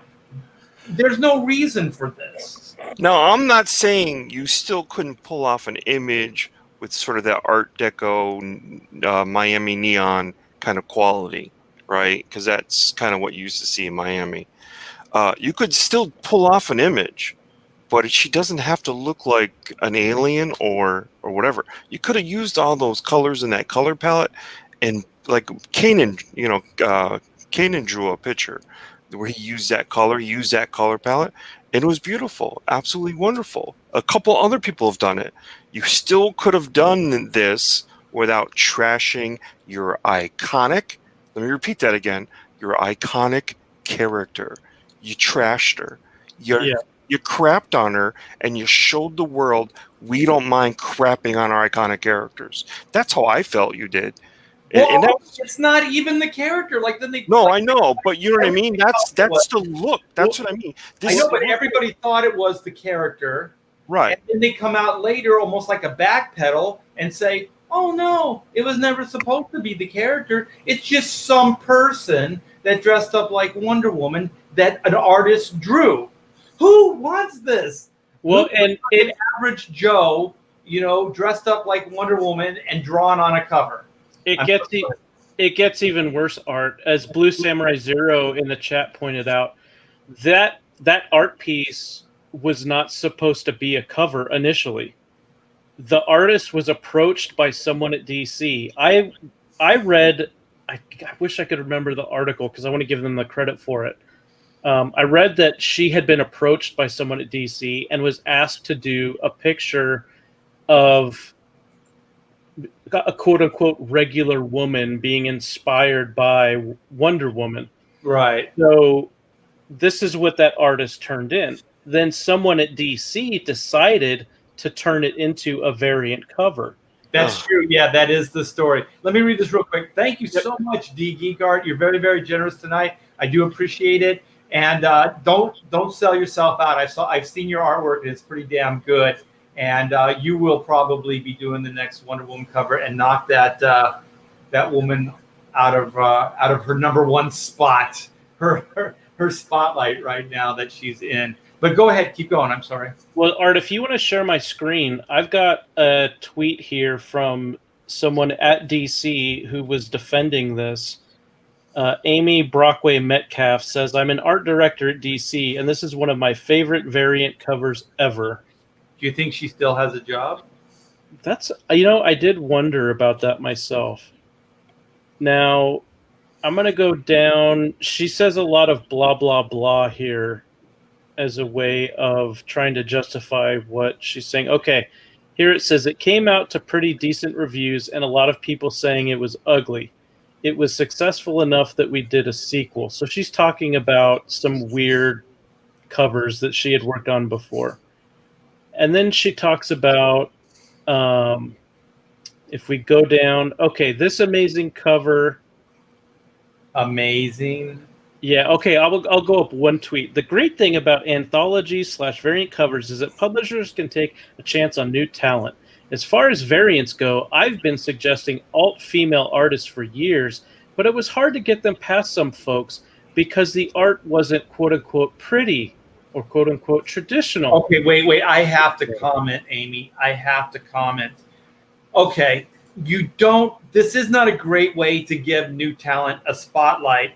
All right, I'll tell you a story. When I was on Adventures of Superman, working with Mike Harlan, I didn't get to do the covers for about 6 to 8 months. And you know why? Because Mike said, you hadn't paid your dues yet. He said, we only have the cream of the crop doing covers. So you have to prove yourself worthy to do a cover because the cover sells the damn book. All right, Amy, this is not where you take a chance on new talent. This is putting your best foot forward. This is your curb appeal on the newsstand. You don't take chances on new talent and put them on a cover. You don't do that. That is wrong. I'm sorry, that's bad thinking, Amy. So if you're making these decisions, I don't know you, and I'm not saying that this is necessarily a horrible cover. There might be people that like it. But I'm telling you right now, what you just said is completely wrong. You take a chance on new talent. You give them backup stories. You give them 8-page little stories. You get them to do tryouts. That's how you take chances on new talent. You don't give them a cover on an iconic character like Wonder Woman. I'm sorry. I still don't have a cover that I did of Wonder Woman yet. You know what I mean? Like, I've done this for 35 years. Where's my Wonder Woman cover, Amy? Well, Art, Amy has a rebuttal for you because in the next tweet she says, this amazing cover is a step in the right direction. Okay. Don't like it? Cool. There's probably 40 plus other covers of the same comic for you to choose from, which I have to say, Amy, is factually incorrect. There's 40 variants of this book? No, she's completely wrong. As far as I've been able to tell, there's the main cover and this one variant. So she doesn't even know what's going on with this title in terms of the variants that are being offered to the customers. She's just throwing out a number. She doesn't know what she's talking about. Now, here's the most important. Well, if they had 40 people, they could have hired me. Yeah, here's the most important part of the statement, in my opinion. She says, quote, personally, I like the final product because it looks a lot like my 1984 ninth grade school picture. Okay, with the big hair and the big butt. I like big butt. I mean, you wonder why some of these so-called artistic decisions get made. That's it. Because some of these people like it because it reminds them of themselves. And they're putting themselves in a narrative. I've been saying this about these writers and these editors. They push themselves into the narrative, living out some kind of weird fantasy, and I think it is very weird. Okay, I want to share something right now. I just happen to have this, and I'm going to toot my own horn, and I don't care because this does. I'm kind of fired up. I didn't think I was fired up when I started. Can you guys see this? This is my Photoshop. Yeah. Mm-hmm. Okay, this is volume 2, black and white. All right, this is just the layout. This is the layout, you guys. This is already a million times more complex, more love, more effort put into this idea than that. Okay, just that robot isn't even on par with that Wonder Woman drawing as far as time committed, like, and energy. I don't understand, man. There are people killing themselves to do good artwork. And this woman, out of nowhere, has never paid her dues as far as mainstream comics. And Amy thinks that she deserves a chance. Based on what? You know what I mean? There are people that are killing themselves doing iconic covers. That Florida Man cover that Todd did, That thing is freaking iconic. Yep. So there are people that are actually doing stuff that is amazing, that are killing it, and then you have a major corporation like DC Comics, huge. This is Wonder Woman. This is an icon, and I'm not going to say amateur talent, but really basic talent does a cover, and then we're supposed to be like the Emperor's New Clothes, and we're supposed to go, ooh, it's beautiful, it's amazing. No, it is the most basic of basic drawings that you could possibly do. I could do that. No shit. I could do that in 20 minutes. I could do that art, execution, pencils, inks, and those are just flats. Those are just flat colors. I could do that too. Like, I mean, if I put more of it than an hour into that, you too, Todd, I know you could nail that in like an hour, and probably it would look way better. It's crazy. This is absurd that you can put the most minimum amount of work into a cover. This is a cover. This is what you want people to. There's hundreds of covers right on the newsstand, and then you want somebody to stop at your cover, pick it up, and look at it, and then buy it. That cover is not going to do it. It doesn't show that you know your audience, right? Yep. You know what I mean? Your audience isn't the blue. Remember the guy who used to paint the blue dog? If you imagine, although he does these great blue dogs, let's put him on a. That's not how this works. Yeah, it's not. You're especially with your iconic characters, right? Right. You just. Thank you so much, Alfred McKay. I'm sorry, Todd. Todd is right. Whatever happened to the Man of Tomorrow? Comic characters are unrecognizable now. Yeah, that's a true statement. Listen to Todd. He knows what the hell he's talking about. And on that same note, are you able to share my screen again? I can. Because I'd like to finish with Amy Brockway Metcalf's final tweet. Oh my gosh. You want to piss me off more, don't you, Joe? Well, I think it's important to connect a couple of dots here, because for a while, a lot of us have been wondering why the DC Young Readers books look like garbage and why they have continued to make books that look like that. She says, one final note, if you've gotten this far. I designed the Young Reader books at DC. I'm so proud of the diverse talent we hire to tell meaningful stories in our ever-expanding sandbox. I love seeing DCU going in this same direction. All right, fine. Keep it in your sandbox, Amy. I don't have a problem with that. But you're not keeping it in your sandbox. And to her credit, she's right. And they've been pretty good. There's been one that I've actually looked at and go, wow, Stephen Pugh. Because he did all these things with tones. It wasn't true color, like, it was like 4 or 5 colors and that's it. And it was like exquisite. I don't know if you saw this Broken Glass, but I was looking at the artwork. I didn't read the story. I know what was in the story. I know it was a big lesbian fantasy kind of thing, whatever. But the artwork had 3 breasts. The artwork was really exquisite by Stephen Pugh. Oh, Stephen Pugh. I thought you were talking about the Wonder Woman artist. No. Now, I just want to back up. Yeah, go ahead. I'm not saying you don't take a chance and you don't do these books. I think that it's a worthy pursuit, but it still has to be what that audience wants. Yep. It is not a comic book audience. Those Young Reader books are not. It's not the same marketplace. It's not the same audience. But if you want to try to expand your IP and play in a different sandbox, like Amy says, I think that's fine, man. I applaud it. But once again, there are people that like the traditional Wonder Woman. There are people that buy it and have been buying that book for decades and are loyal to the brand. So keep that in its entirety. Take some chances story-wise, artistically, things like that. But these things are major, major jumps to the point of the character being, like you said, Todd, unrecognizable. Like in the DC universe, comic book universe, I don't know. I think there's a certain expectation that should not be deviated from. And I think when you deviate from that, that's an act of contempt. When you deviate too far, like what is that? What is that? Expectations. What is the Ryan Johnson?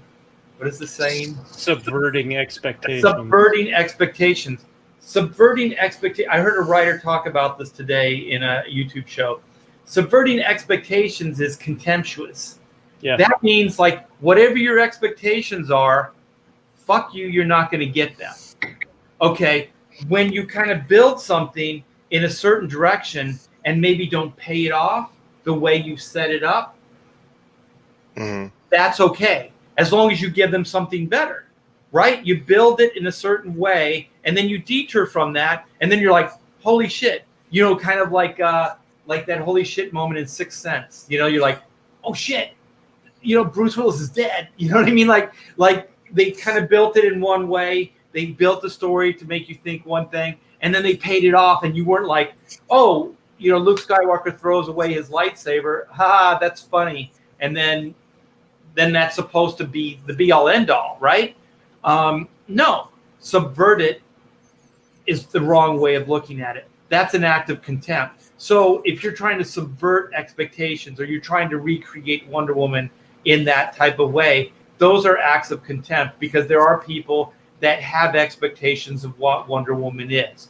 And you should try to meet the expectations and exceed those expectations. There is a certain promise that you make by publishing a Wonder Woman comic book or a Superman comic.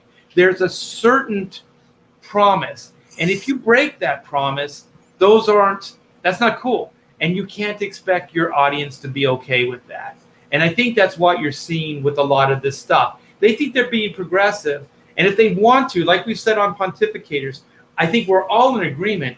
If you want to make progressive comics, Marvel progressive comics, DC progressive comics, create a line of books and call them progressive comics and do that. But leave the traditional universes alone. Yep. That's all we're asking for. Or create new characters. Don't turn, Iron Man into a progressive young lady. Create a new character, a new young lady that has Iron Man type powers, but is an Iron Man. You know what I mean? Or something like that. Create a brand new character. That's all most people are asking for. They don't mind you trying new things, or even things that are more diversified. Comics have always been diversified. Anybody who's saying anything that it's not are lying. So it's always been there. Yeah. But it just wasn't agenda driven like it is now.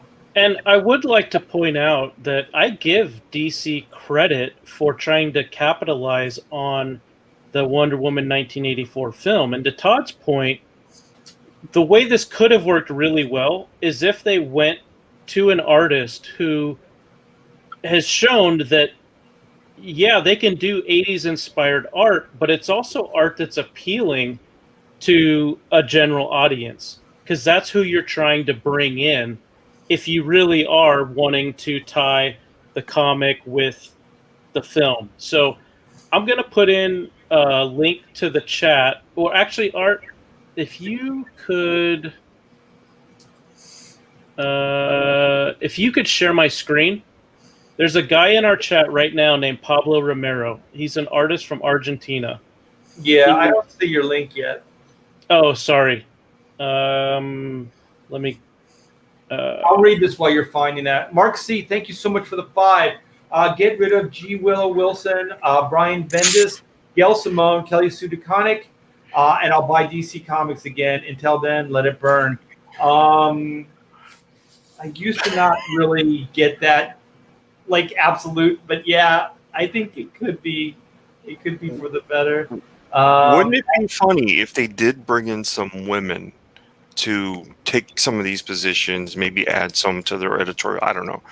And it wasn't any of those women. Wouldn't that be sand kicked in their face? Yeah. So this is Pablo's store on TeePublic, and he's got a bunch of 80s inspired artwork here.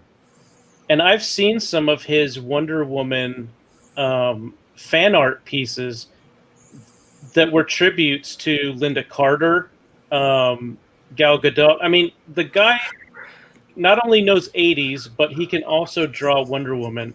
And he would have been a great person to go to if you wanted to say, you know, hey, we want to do an 80s inspired cover to tie in with this film. Now, there's other artists that are out there. It doesn't have to only be Pablo. I just presented this as an example. But the point was, in my opinion, it wasn't to have a 1984 themed cover that would tie to the film. I think that somebody originally suggested that, and then someone else at DC said, oh, okay, I know. We can go get an artist who can do that, and we'll have your 1984 cover. But they weren't thinking sales. They were thinking agenda, exactly. They were trying to sell. They knew what they were doing. They knew that they would put this cover out and that it would piss people off, and they'd get people like us to bite and talk about it. And they figured as long as people are talking about it, it equates sales. So as long as people are saying things, good, bad, or indifferent, they're going to be fine with that. And that's just not true. Oh, thank you so much, Mark. See, oh my gosh, you guys are rocking it tonight. Thank you. Bring Anacente. I love Anacente. Wheezy Simonson is awesome as well. Yeah, bring them in. No agenda there. They just wrote good comic books. But the thing is, just to hammer the point, they did it for what it was worth. They did it on purpose to get people to bite, to sell agenda. And also, if you wanted to sell something, holy shit, put a killer shot of Gal Gadot on the cover. Do a photo cover of Gal Gadot and an exclusive photo of Gal Gadot dressed like Wonder Woman kicking ass, right? Have that on the cover. Someplace you like, not a photo shoot just for that cover, right. Exclusive. And then they can put their money where their mouth is. I know they would sell 1,000,000 times more books doing that than they would putting this cover on. And also it makes more, once again, like you were saying, Joe, business sense versus, agenda sense. I mean, if let's say I was doing a comic that was about an 80s hair band, okay? Hell yeah. Poison. What? Yeah. So I wouldn't go to an artist like Robin Eisenberg and say, so I'm going to do this 80s tribute comic or cover, and I really want to see how you would do your thing in drawing, our band or something like that. It makes absolutely no sense. If I'm going to do an 80s metal band, like Laser Dragon, for example. Killer. Wait, what? Laser Dragon, man. Is that a band? No, that's one of Pablo's designs. It's on his TeePublic store. Pablo, oh, wow. Are you on the take? Is Pablo's like fishing you money? No, he's not. Although, if he wanted to... Wait, Rat. You're in love. Yeah. You're in love.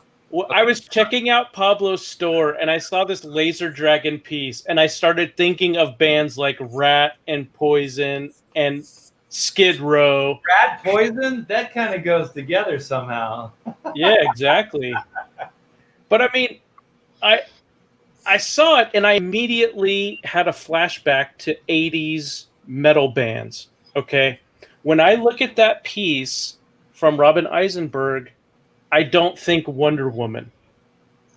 No, you think agenda. I think instantly agenda. I think you're trying to sell me that the average woman is beautiful too. Like that's the shit. Like you see it now even in magazines, like they're selling fashion or underwear even, and they get like plus size models in there, stuff like that. I don't have a problem. I just want to be clear. I don't have a problem with any of that. But I have a problem when people start saying, if you don't like it, then you're this. It's like, no, I don't like it. I want to see beautiful people. I'm sorry, that's it. No apology. Well, I just apologized, but no apologies. I that's what I want to see. I want to see Gal Gadot. She's gorgeous, right? I'll pay my money to see a 2-hour action adventure with Gal Gadot as Wonder Woman. That to me is worth my money. To see an average woman with bracelets doing Wonder Woman-ish things, no, that's not going to entertain me for 2 hours. It's not even going to entertain me for a second. Let me read this. Wow, Mark C., you're the best. By the way, Art, speaking of 1980s art styles, if you do have the 1982 DC Style Guide, I do have that by Jose Luis Garcia Lopez. I'll give you $200 for it right now. I gotta find it. I think it's in the back of my bookshelf. I did want to show it off in a live stream. I'll think about it. Mark C. It's probably worth more, actually. I think so. But yeah. Wow, the cover thing actually got us more riled up than the DC cutbacks. But yeah, I just think that I just don't think it's Wonder Woman. And if they want to do the young readers thing, and they want to try to attract a different market, my hat's off to them. But just don't guilt trip anybody if the mainstream comic book company or audience says we don't want it. Don't push it down anybody's throat. Give people what they want. They're speaking out. They're saying what they want. Give it to them. It's as easy as that. That's what Comicsgate does, and that's what everybody should do. That used to be the norm. I don't know what happened. Yeah, and it's just so I wanted to show the contrast between this art director at DC who is saying, okay, I like that particular artist and I like this particular illustration because it looks like how I did in 9th grade for my yearbook photo. Well, how you looked in 9th grade for your yearbook photo has nothing to do with Wonder Woman, has nothing to do with DC Comics, has nothing to do with what any DC customers want to see when they're handing over their money for DC Comics. Yeah. So how about you guys think, what would the customers like, and then try and provide that? Yeah, I don't want to see the average person. I'm sorry, I've said this before. I don't want to see the average person. I can look out my door. I can look down the street. I can go to the supermarket. I can see the average person. When I get entertainment, when I get a comic book or I watch a TV show or a movie or whatever, I want heightened entertainment. You know what I mean? I know it's not real. But that's the whole point. The point is perfect people playing these parts, giving you something to look at. I think that's all amazing, and then there is like a little twisted when you have somebody like Charlize Theron and some of these other gorgeous people that actually put prosthetics on and then make themselves ugly, so you go, oh, that's a gorgeous woman that's acting like she's ugly. You know what I mean?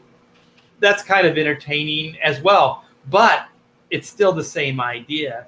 When she goes on the red carpet to sell that film, she's going to be all dolled up. She's going to have her assets pushed up. You know what I mean? Like, she's going to be showing off her stuff. She's not going to be dressed, with her hair up like she's, just washed her car or went to the supermarket. You know what I mean? Like, that's the glitz and glamour of it, because they're not the average Joe. They're superhumans, and that was always the idea behind it.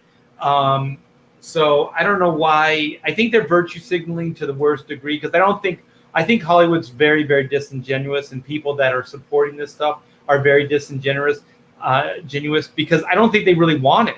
I don't think they really want it. I think they're saying they want it because it scores them points. But I don't think the way the human condition is, the way we're wired, I don't think you just want to see ugly people. You know what I mean? I don't want to see an ugly Wonder Woman stand-in on the cover of my Wonder Woman comic. No, you want to aspire to be these portrayals of the idealized human form. You want to aspire to be these idealized portrayals of the ultimate human character. They're aspirational characters. If you don't aspire to be them, then why do you have them on the cover? Why do you have them in the interiors? It makes no sense. Thank you so much, Some Lazy Clown, for $5. So the point of watching a film is escapism. Yes, exactly. It's escapism. And also, like I think it's a female thing versus the male thing, too, what you're saying, Joe, is that I don't think men look at other men on the screen and go, that dude's shaming me. You know, Chris Evans is shaming me. I look at Chris Evans and I go, that's a shit ton of work to look like that. If I wanted that body, maybe, but the dedication, it doesn't make sense for an average person to aspire to look like that. It makes no sense at all.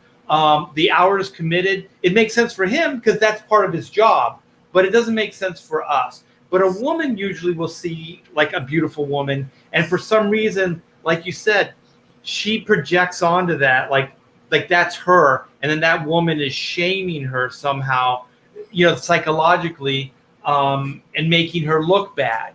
But the thing is, it's not personal. It's none of those things. The reason they do that is because beauty sells, and it's not even sexism, because women like to look at Chris Evans and Chris Hemsworth, and they like to look at gorgeous guys with like ripped bodies, and men like to look at hot women with big bosoms and like shapely, you know, waistlines. That's just it. That's it. You know what I mean? Like, it's not overly complicated. And I think if we're all being honest, that's kind of the thing.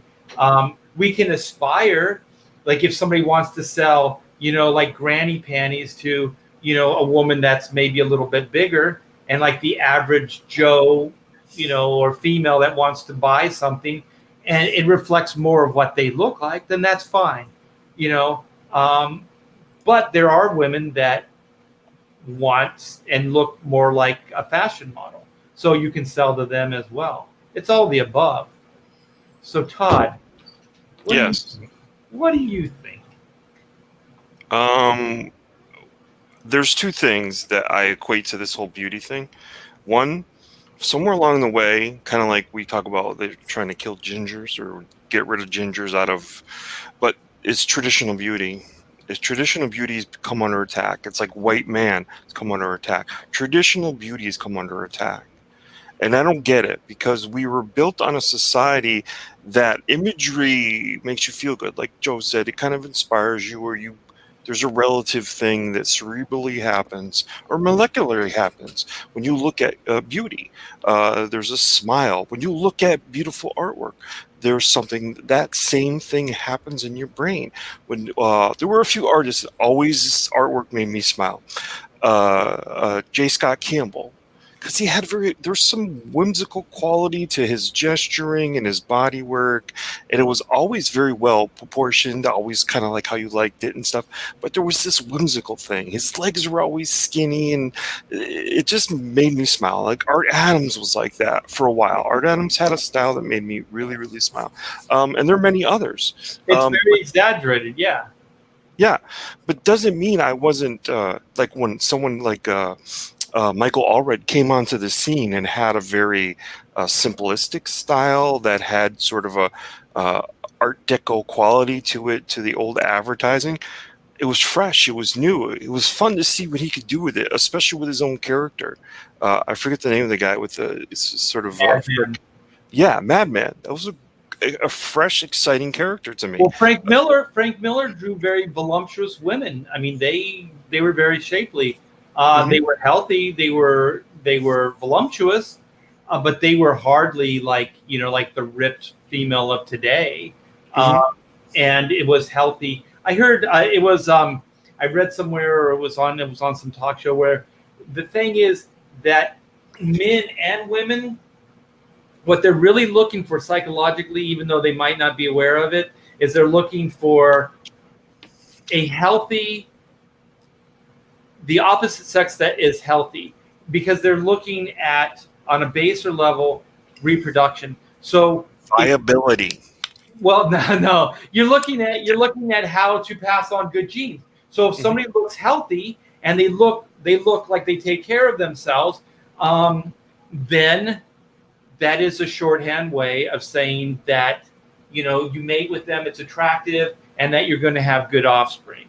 I don't think we're conscious of it all the time, but on a base level, that's what women are looking for and men are looking for as well, just as far as just an aesthetic. And so, like if you can then exceed that aesthetic, as far as you working out, whatever, then all of a sudden you are a more viable specimen on a very, very base level. You know what I mean? Because then you're like, that dude's like the uber specimen, or that woman is like the uber specimen that you would want to mate with. You know what I mean? So it kind of goes deeper than just like especially feminists they like to think that it's all intellectual. Like men can just turn off and on these things at a whim, but it's not true. It's how they're made. They are visual creatures. Women like to think they're not, but I think they are more than they like to admit. But they are more cerebral. They are more like they get turned on mentally. So there is that component, but there is a physical component as well. And I think when you go, that guy's a pig because he thought that woman was attractive. Yeah, we try to aspire to to not do that, but it's kind of the way we're wired. You can't really not do it. And I think to try to ignore that is also like a misnomer, or to shame a guy, for that. I think that's wrong as well, because I have heard women. I have 2 women in my house, and if they see a good-looking guy, they'll actually say, "Look at that guy." You know what I mean? Like they'll say it, and it's like, "Oh, really? Okay, well, it's somewhere along the way we just started attacking this idea of traditional beauty, and it goes back to, remember when they said, why does every single superhero have to have big breasts? Really, it wasn't, because what you weren't getting is, what you did is, this is a woman, and then of course you go look at some of the teens. Donna Troy was the teen version of Wonder Woman. She wasn't quite yet a woman. So that was a way, it was called denoting the difference. So it wasn't like, we're going to draw them all with big breasts. I'm not saying there are artists who amplify those things, but guess what?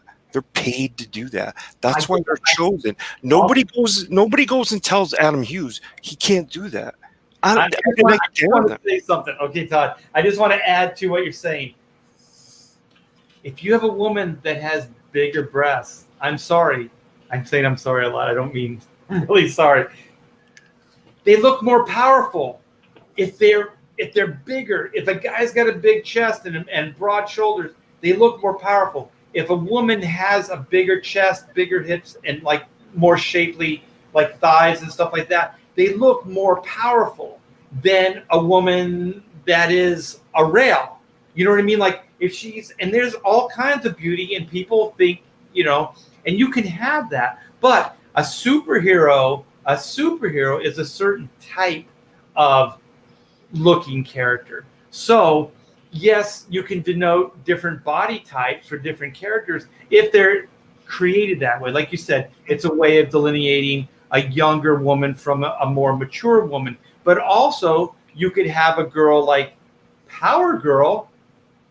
She's Power Girl. You know what I mean? Like it just kind of works on a gut instinct, or what is that called? I guess just a gut visceral level, And I do think that that's kind of, why do the guys have big guns? You know what I mean?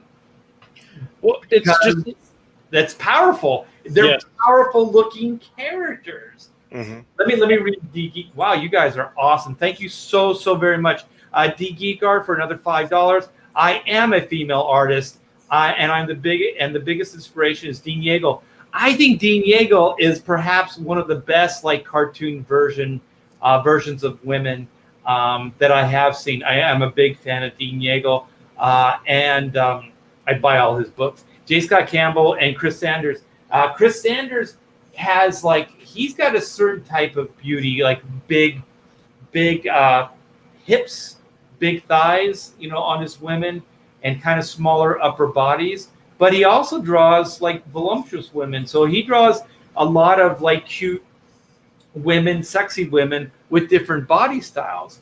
And it's all the above. But also, like we were saying about some of the other stuff, like if you want more agenda driven or you want more diversified characters, then create those. And if you want different body types in comic books, also create that as a new character. So if you want a woman that is a superhero but doesn't quite fit the traditional sense of beauty, then create the character, put her out there as her own character or as his own character, and then see if the marketplace sustains it.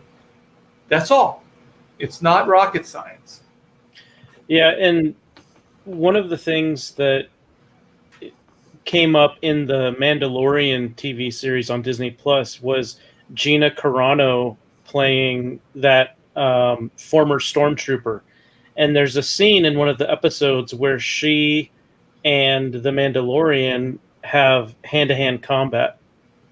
And because so many people have been exposed to this Mary Sue phenomenon for several years in a row, that where someone like Rey in the Disney Star Wars sequels is just good at everything right away all the time. Right. So some of them, when they saw Gina Carano's character, I think her name was Cara Dune, fighting with the Mandalorian, they immediately were conditioned to say, "Oh, Mary Sue, this is ridiculous." But there were some other people, and I happen to be one of them, who said, "Look,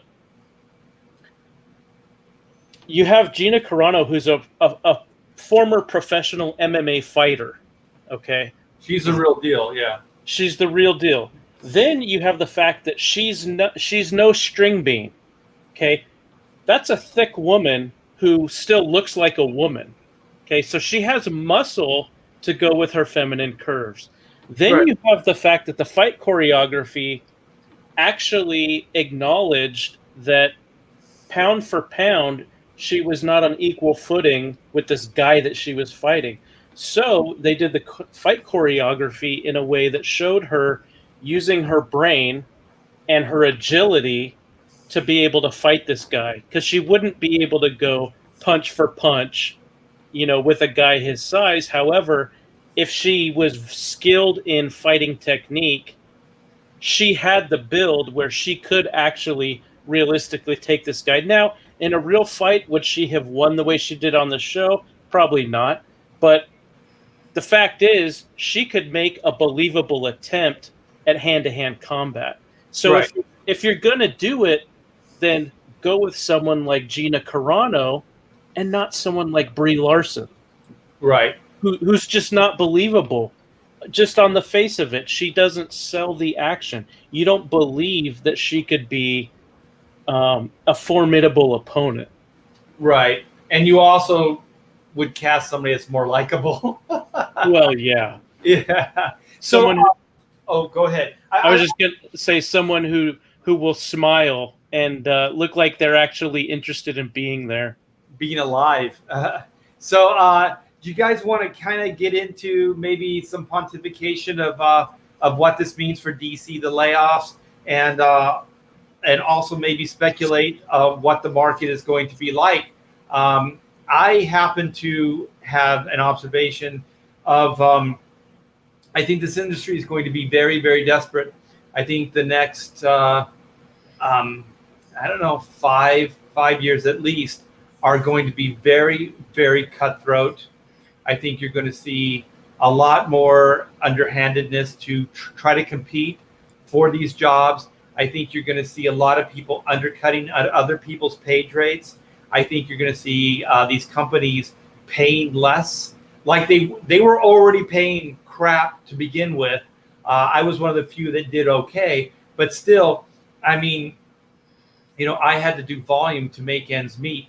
So, and there were people that had it far worse than I did. So I think that even people that are very situated, like say 20-year veteran, 25-year veteran, I think personally, I think they're going to be asked to take a page rate deduction to just keep their jobs. So do you guys have any insight, any observations about just where the industry is headed and what Marvel and DC? Because I think also DC is going to follow suit with, or Marvel's going to follow suit with DC. Oh yeah, I agree. I think that so Marvel and DC both, and to an extent some of the other publishers in the top 10 as far as sales go, they have been skating by for a while on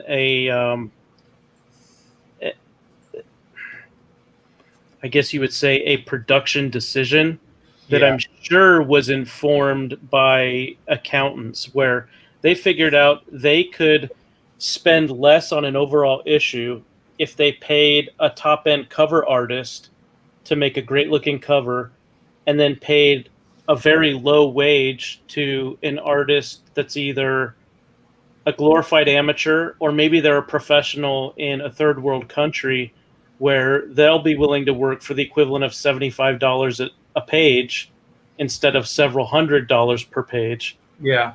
And they figured that the total expenditure on that issue would be lower doing it that way versus not paying someone $10,000 to do a cover, but having the interior artist do the cover and have that interior artist be somebody who is at a top level. It costs them more to do it that way. So, they've been able to try and skate by with that for a while, but eventually the readers caught on to what they were doing, and the drop in sales for those titles have reflected it. And I think that Marvel is going to have to move the same way that DC is moving, because not because they necessarily want to, but the thing we have to remember about Marvel is that they're taking their marching orders from Disney, much the same way that DC's taking their marching orders from Warner Media, who's taken theirs from AT&T. So Disney is in hundreds of billions of dollars of debt, much like AT&T. Disney's revenue is down in the areas that normally would subsidize their subsidiaries who aren't making a lot of money. So the theme parks in previous years would make a boatload of money, and that would offset the thin margins or even losses of a group like Marvel Comics. Right. Well, when the theme park revenues are in the toilet, then what's going to pay for the Marvel Comics shortfall? Nothing. So I think it's only a matter of time before we see similar moves made at Marvel that we're seeing at DC now. Well, the umbrella thing, and like we had speculated about everything falling under like a general manager, I think that inevitably is just going to become a licensing department, and then they're just going to license off the IPs, like even the publishing. They're going to license off the publishing. If they could do it now, if they had a viable company to license to, they would do it in a heartbeat. And the only problem with DC and Marvel is they're not going to piece it out. If they could piece it out, they would do it right now. If they could piece out Daredevil, if somebody could, like IDW or whatever, pay their licensing fees and get Daredevil, start publishing Daredevil, they would. But Marvel and DC both understand that the universe as a whole is worth way more. But I seriously doubt that there's any publishing company that we've seen yet that would be able to manage that kind of expenditure and licensing fee, because the thing is, they're never going to own it. It's just going to be licensing. All they're going to do is make money off the publishing.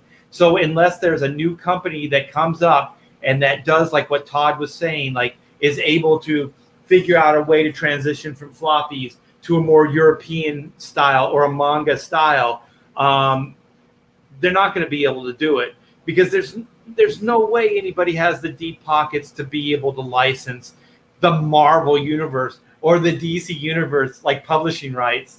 I just don't see it happening. Yeah, I don't see it either. But I know that's what they want to do. I do know that's what they want to do. Well, there's some people that have taken a stab at wanting to. I know Jeppy did, but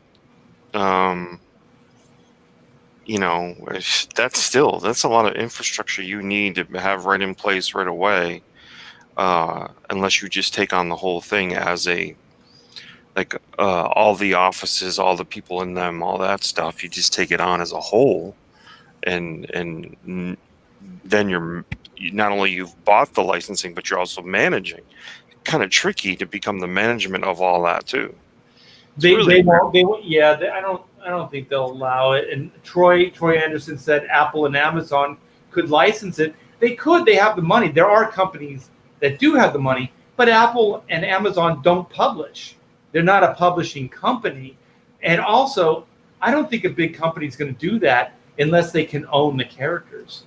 Because it doesn't make any sense. Because the publishing division, as we're seeing with what DC is doing with, is it AT&T and Warner Brothers, is they're trying to figure out, it doesn't make any money. What are we going to do with this company? You know what I mean? Like any major corporation is going to have the same dilemma. How do you legitimize this? How do you make this work?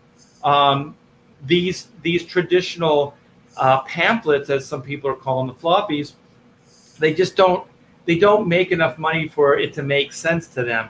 If they could buy it, then they could license it, then it would make financial sense. That's the only reason that DC or Warner Brothers and Disney hasn't sold those things off yet, because they make too much money on the licensing. It makes sense. The publishing part is what doesn't make any sense. Well, I think that we're going to see an eventual move, most likely to Amazon. I think we'll see it with DC first, and then I think we'll see it with Marvel. And the reason is that comic book shops, of the shops where I've been able to look at the sales just based on the reporting of the owners and the managers. So take that with a grain of salt. This is anecdotal data, and it's under the assumption that they're being honest with it. They have reported that for a while now, the graphic novels and trade paperbacks have provided more of their revenue than the single issues. And so if you have in DC, where there's this big push now to try to encourage people who want to read single issues to go to digital, and people who want to read print, they're trying to push them to trade paperbacks and original graphic novels. So if you've got that, but the shops are having a really hard time staying in business, especially with all of the COVID restrictions. They were having a really hard time before all of the lockdowns. Right. But shops have been closing at an accelerated rate ever since the lockdowns went into effect. So if the shops continue to close, where else can these graphic novels and trades be sold? Well, maybe bookstore chains like Barnes & Noble, except they have been in really bad financial trouble for several years also.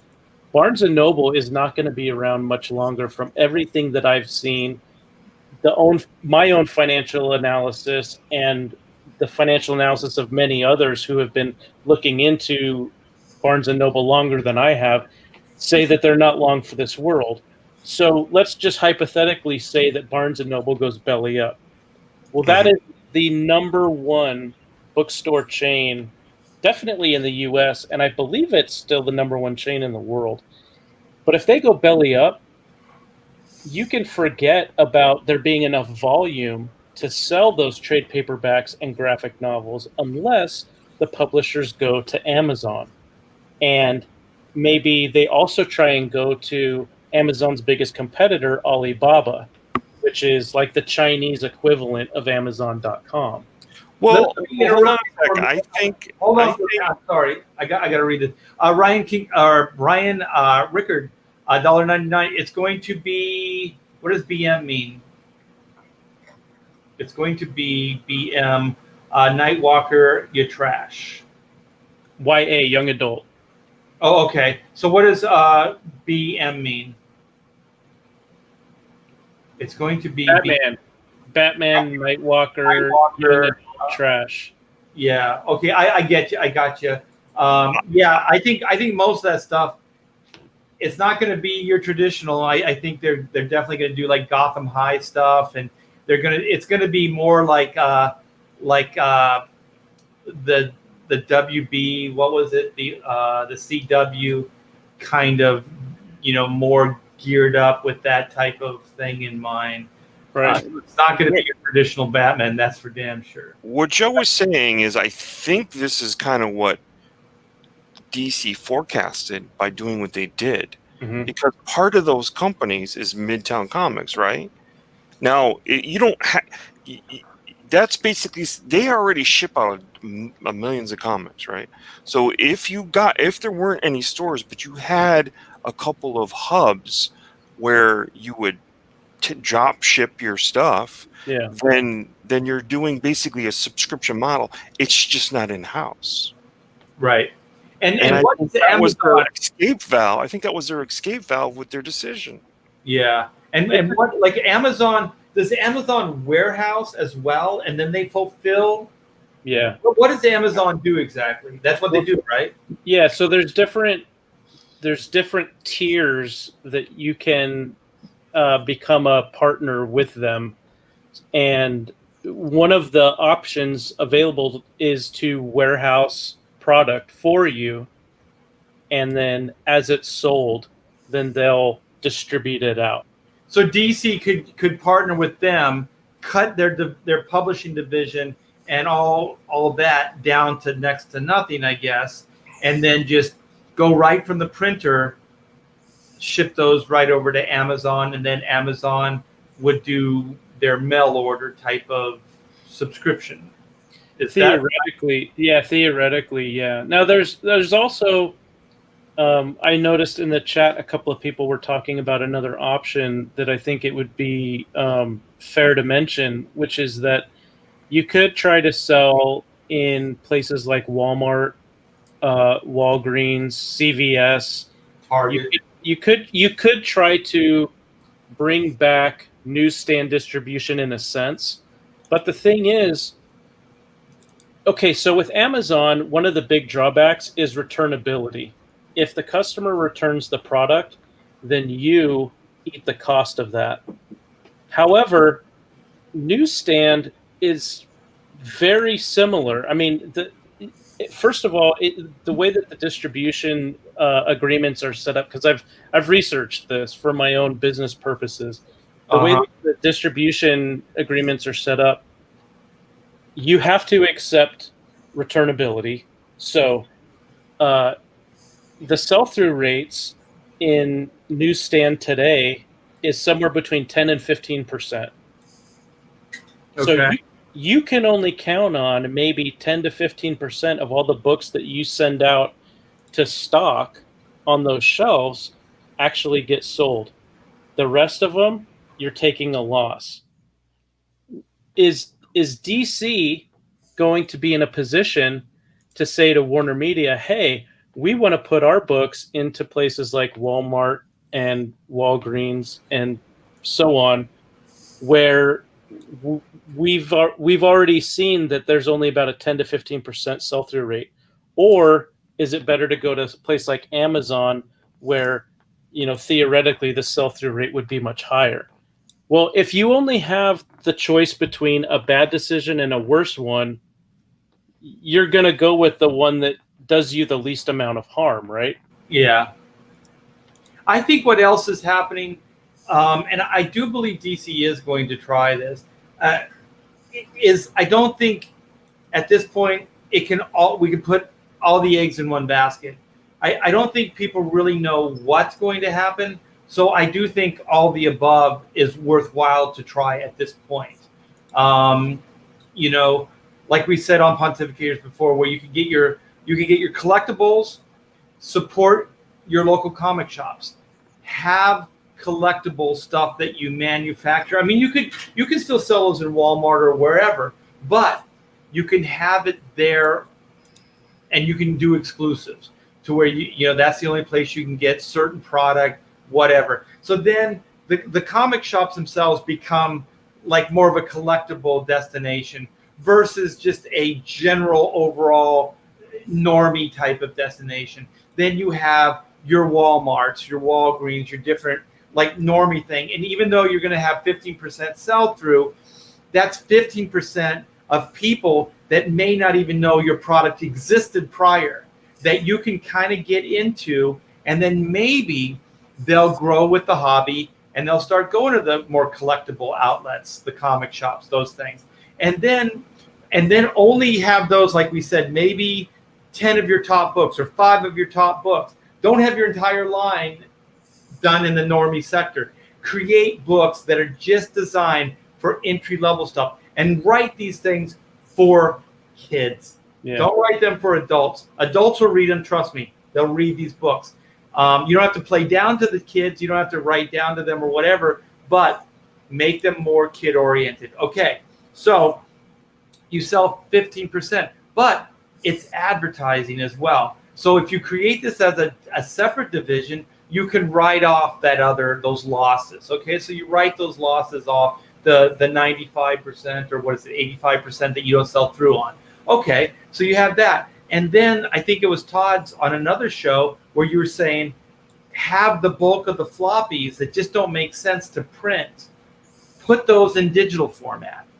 Put like almost everything that the DC universe does now in the digital format. And but that's where you're going to have to hire your less desirable artists. That's where you have to cut your budget. So that's where you're going to get your Tumblr artists. That's where you're going to get, anybody that works for a certain page rate, because the sell-through isn't going to be the same. It's going to be a lot less. And then put your A-list guys on that 10 books or whatever it is that you're really trying to focus into the mainstream. So that's where all your attention's going, even though you're only going to get 50% sell-through.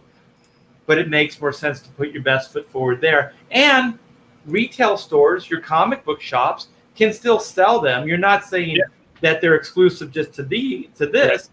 They can still sell those as well.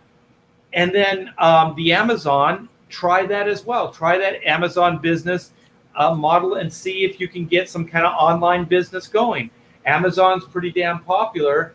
People go to the Amazon, like it's got to be like set up like a shopping page, right? Is that like, I've never gone there, but I there's categories, right? You type in periodicals or comic books or whatever, and then whatever they have shows up, right? Yeah, and so DC could actually structure their own Amazon page or Marvel, right? Yes, they could. Yep, absolutely. And so one of the things that I keep in mind as I try and read the tea leaves, so to speak, is that there's what I would hope that DC would do, but then there's what I think Warner Media is most likely going to tell them to do in order to try to bring things in line with whatever sales thresholds that AT&T is telling Warner they have to meet. So then Warner Media, and they're going to go to all their subsidiaries and say, look, you guys have to bring in X amount of dollars every quarter, because if you can do that and all these other subsidiaries can do that, we can then make our thresholds that we have to show to AT&T so that they can make their $300 million debt payment, right? So what I'm wondering is if DC will even be allowed to pursue the kind of finger in every pie approach where they try and go through Amazon in addition to places like Walmart and Walgreens and CVS, in addition to comic shops. Would they be allowed to pursue every avenue possible to try and get as many sales as possible? Or what's often a fact in corporate business is that the accountants will often look at a business initiative. Let's just pretend that this is selling on Amazon, okay? And what will happen is that the business analysts and the accountants will sit there and look at how much it costs to use company resources to invest in that business venture. And then they'll try to predict what the return on investment is going to be. If they don't think that there's enough of a return on their investment, if they don't think that the profit margins are high enough, then what they tend to do is say, we're going to reject that in favor of using those same resources in some other initiative that we believe will give us higher returns on our investment. Yeah, it all makes sense, and I'm definitely talking pie in the sky, because I know that the reality is not quite that. But the thing is, it's almost like too little, too late, because these are things that really should have started at least 10 years ago. At least 10 years ago. I think the writing has been on the wall for longer than that, 2 decades at least. And so I think that it's almost too little, too late right now. And like you said, at this point, AT&T is going to look for instant results. They're going to look for stuff that makes sense now, not that makes sense 10 years from now. And the problem is comics it has to be rebuilt. It has to be rebuilt right now because all the outlets, the whole infrastructure has been compromised. Everything has been compromised. Even just publications across the board don't sell what they used to. So there's that idea right there. I mean, already publications don't sell what they used to. So then that's already problematic. So then compound it with comics and superheroes and being a small little niche group of people that read these books and that support the industry. All those things just compound it. If they would have been talking more in a progressive way 10 years ago, then maybe we could be reaping rewards now. But they didn't. Yeah. And this is me kind of being positive but being negative at the same time, if that makes sense. They need leadership. They need leadership. Oh, yeah. They don't have. Yep. Marvel and DC do not have the leadership that it's going to take to make all this shit that we've been talking about happen. They don't. They have to get a strong personality in there that says, this makes sense. You have to trust me. Here's a business model. I'll listen to all the naysayers. I'll take everything into consideration, and I'll try to accommodate you guys and answer your questions the best I can. But we have to rebuild. If this is going to move forward, this is going to take time, and we need to rebuild. And there's one thing that we always say on Pontificators, and that I'm going to say till I'm blue in the face. You need to start advertising this stuff. Yep. You need to start advertising. The reason Comicsgate works and the reason that the mainstreams aren't going to be able to do it, and even as good as Sean Gordon Murphy is, they don't understand. What we're doing right now on Pontificators is the heavy lifting. We're talking comic books. We're talking to people that buy comic books, even though right now we're not selling our own books. You know what I mean? But it's all part of, hey, Todd's a good guy. He's got Florida Man.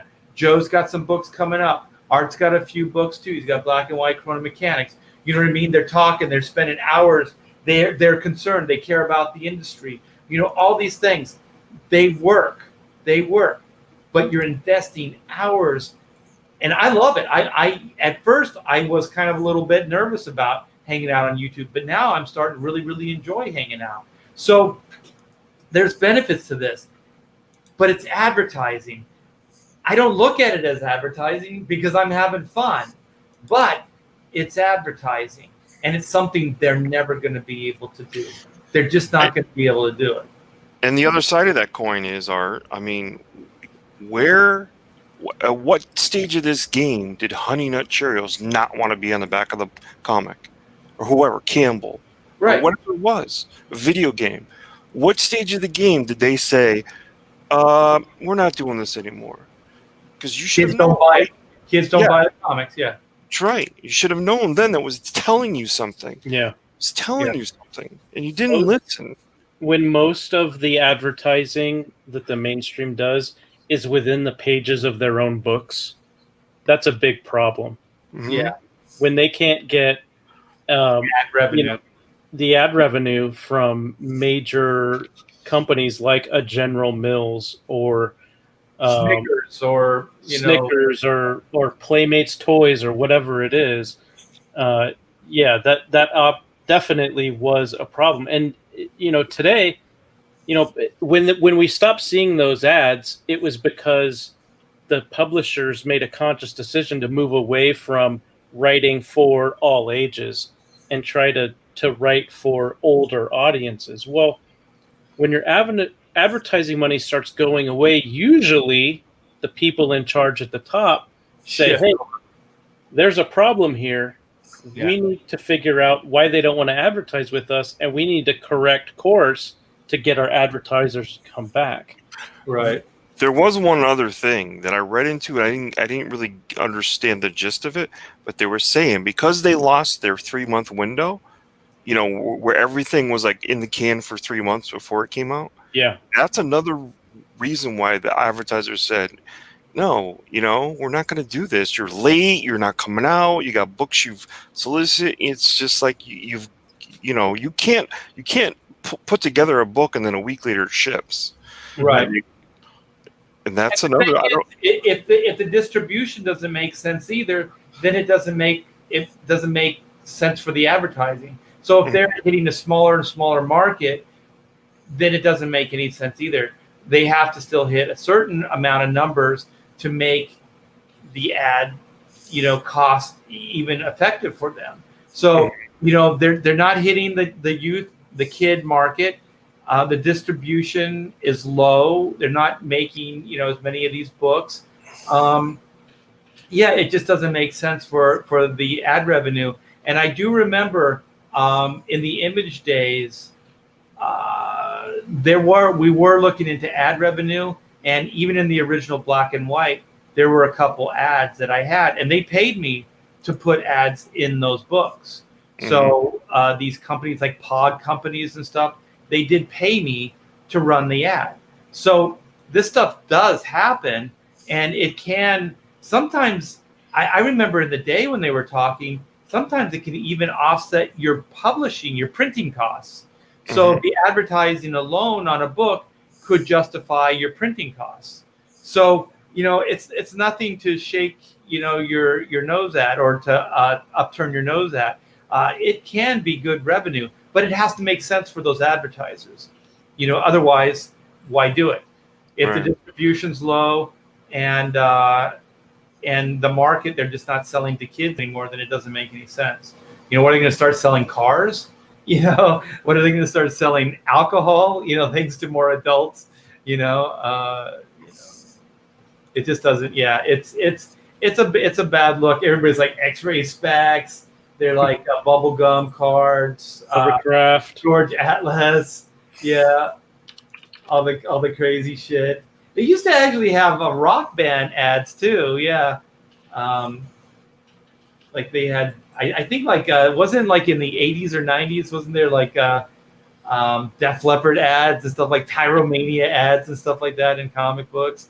Yeah, just it doesn't work. And I know I've said this before, but what are these marketing, advertising, and promotions? Each one, like Marvel and DC, have a dedicated group that probably make $100K at least a year. How do they justify a paycheck? What were they doing and what are they doing? Like, those are the people that I put the most pressure on. I go, listen, man, These artists are killing themselves every month trying to get you good product. This is before agenda-driven comics. But they're trying, they're working their tail off with very little time and trying to give you the best quality. You have to fucking start selling this shit. You have to sell this stuff now. They're giving you great product. You have to sell it. I remember having this conversation with Dan Jurgens. I think we were working on some book and it got canceled. And we were just saddened. And then all the reviews were like, Dan Jurgens this, Dan Jurgens that. So everybody was finger pointing at Dan. They were, because I was the inker on it, so I didn't get as much flack. But he did. But it was good. It was good, competent comic books, monthly comic books. And then we were talking, and we both came up with the same conclusion. It's all advertising. They advertise to the same people. Diamond advertises to the converted. Comic book ads, advertise to the converted. It's all like incestuously advertised. It doesn't advertise beyond that. And unless, you have like some kind of like major crossover or 50 cover giveaways or some kind of special gimmick, the books just don't get on the radar of the retailers. And then those books go away. Well, what about salesmanship? What about those people that need to sell books? Not just to retailers, not just to Diamond, not just to these, outlets, but to other people. Those are the people, I'm sorry, it's not the industry professionals. It's not even some of the editors and the publishers. It's the advertisers. It's the marketing. It's the sales divisions of these companies. Because quite frankly, all I've seen them do is they come up with an ad. Somebody comes up with an ad. I'm sure they don't even do it. They okay the ad, and then they email it over to Diamond. Diamond runs the ad. Give me $100K a year. That's about the extent. They have their annual like retailer meetings, and they probably have powwows, and they listen to retailers, complaints, and then they go back and do nothing.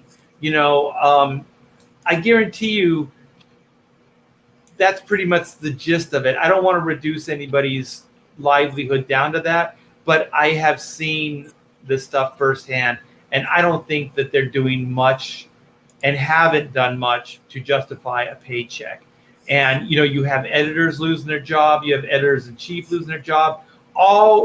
Every freelancer working in this industry is going to feel these effects.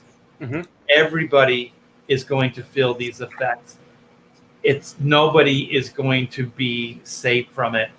I do feel like Comicsgate, what Todd and I and what you want to do, Joe, we're ahead of the game right now, the market. Yeah. And we're pioneering stuff. I know for a fact, at the very least, we're way more entertaining and we're way more like let's check out what those Comicsgate bigots are doing. You know what I mean? Like I think there's way more stuff going on here than in the entire industry. And I think this is the place to be. I know I'm a pretty decent artist. There's a lot of talented guys out there, but there's one thing I've always been able to do with my career, and I've been slightly ahead of the curve, and I always kind of knew where to go to instinctively. I'm not like a conscious person of like, oh, I'm watching the sales figures and all this other stuff. I just intuitively know, and I just knew that Comicsgate, this is it. Also, just there's more like-minded people here, so I get along better. And it was a question of time, I think, before I burn out or overstayed my welcome at some of these DC Marvel, because I think they would have said, you got some progressive, or not progressive, you got some crazy ideas there, Art. You don't think that Donald Trump is Satan, so we're going to cancel you, that type of thing. So wait a minute, what is this? I'm sorry, you guys. I'm reading Mortal V. Art cooks rattlesnake stream. I tell you what, if I catch a rattlesnake, if I could figure out how to skin it with the least amount of blood, I might cook a rattlesnake for you guys. I saw, oh God, did you guys see this? there's a power washer now that you can actually scale a fish with. Have you seen this thing? No.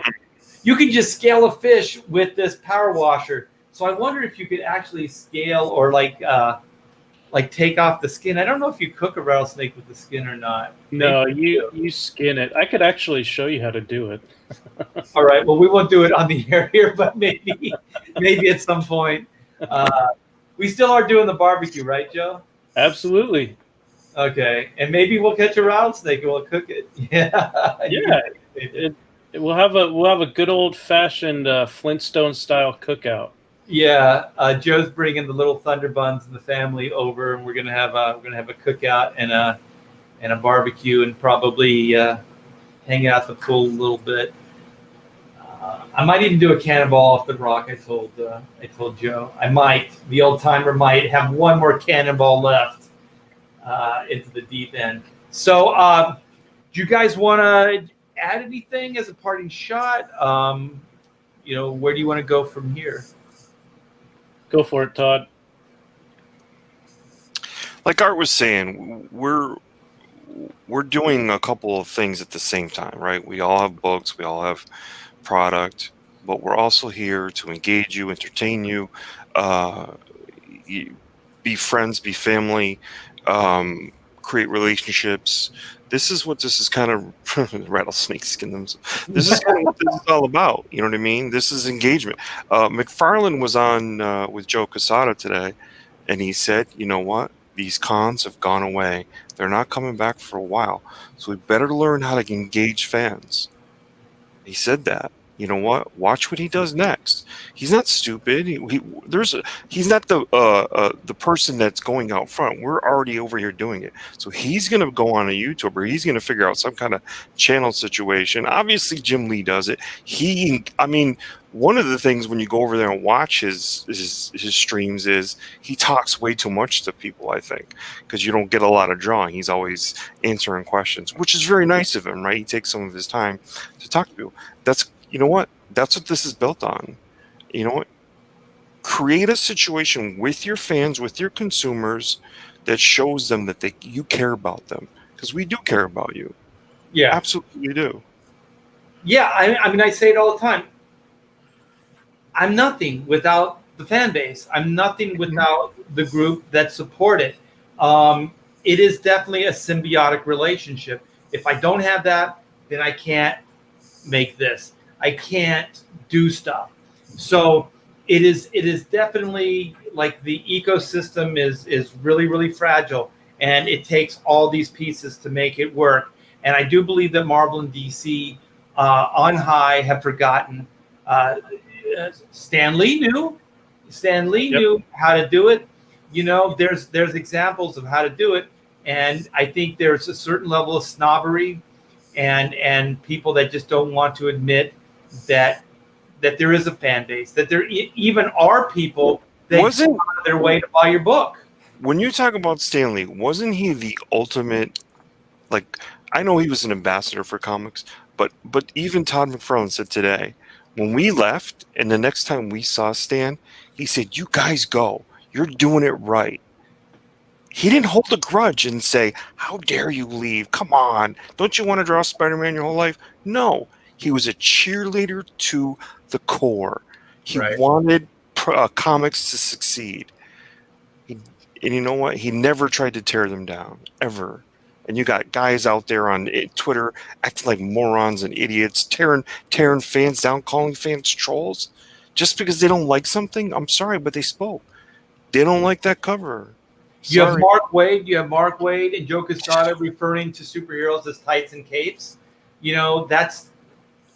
That's not cool, dude. I know you think you're being cool to your Hollywood people and who you want to try to impress by demeaning the art form or these characters, but I'm sorry, it means a lot to people. There are people that these things mean everything to them.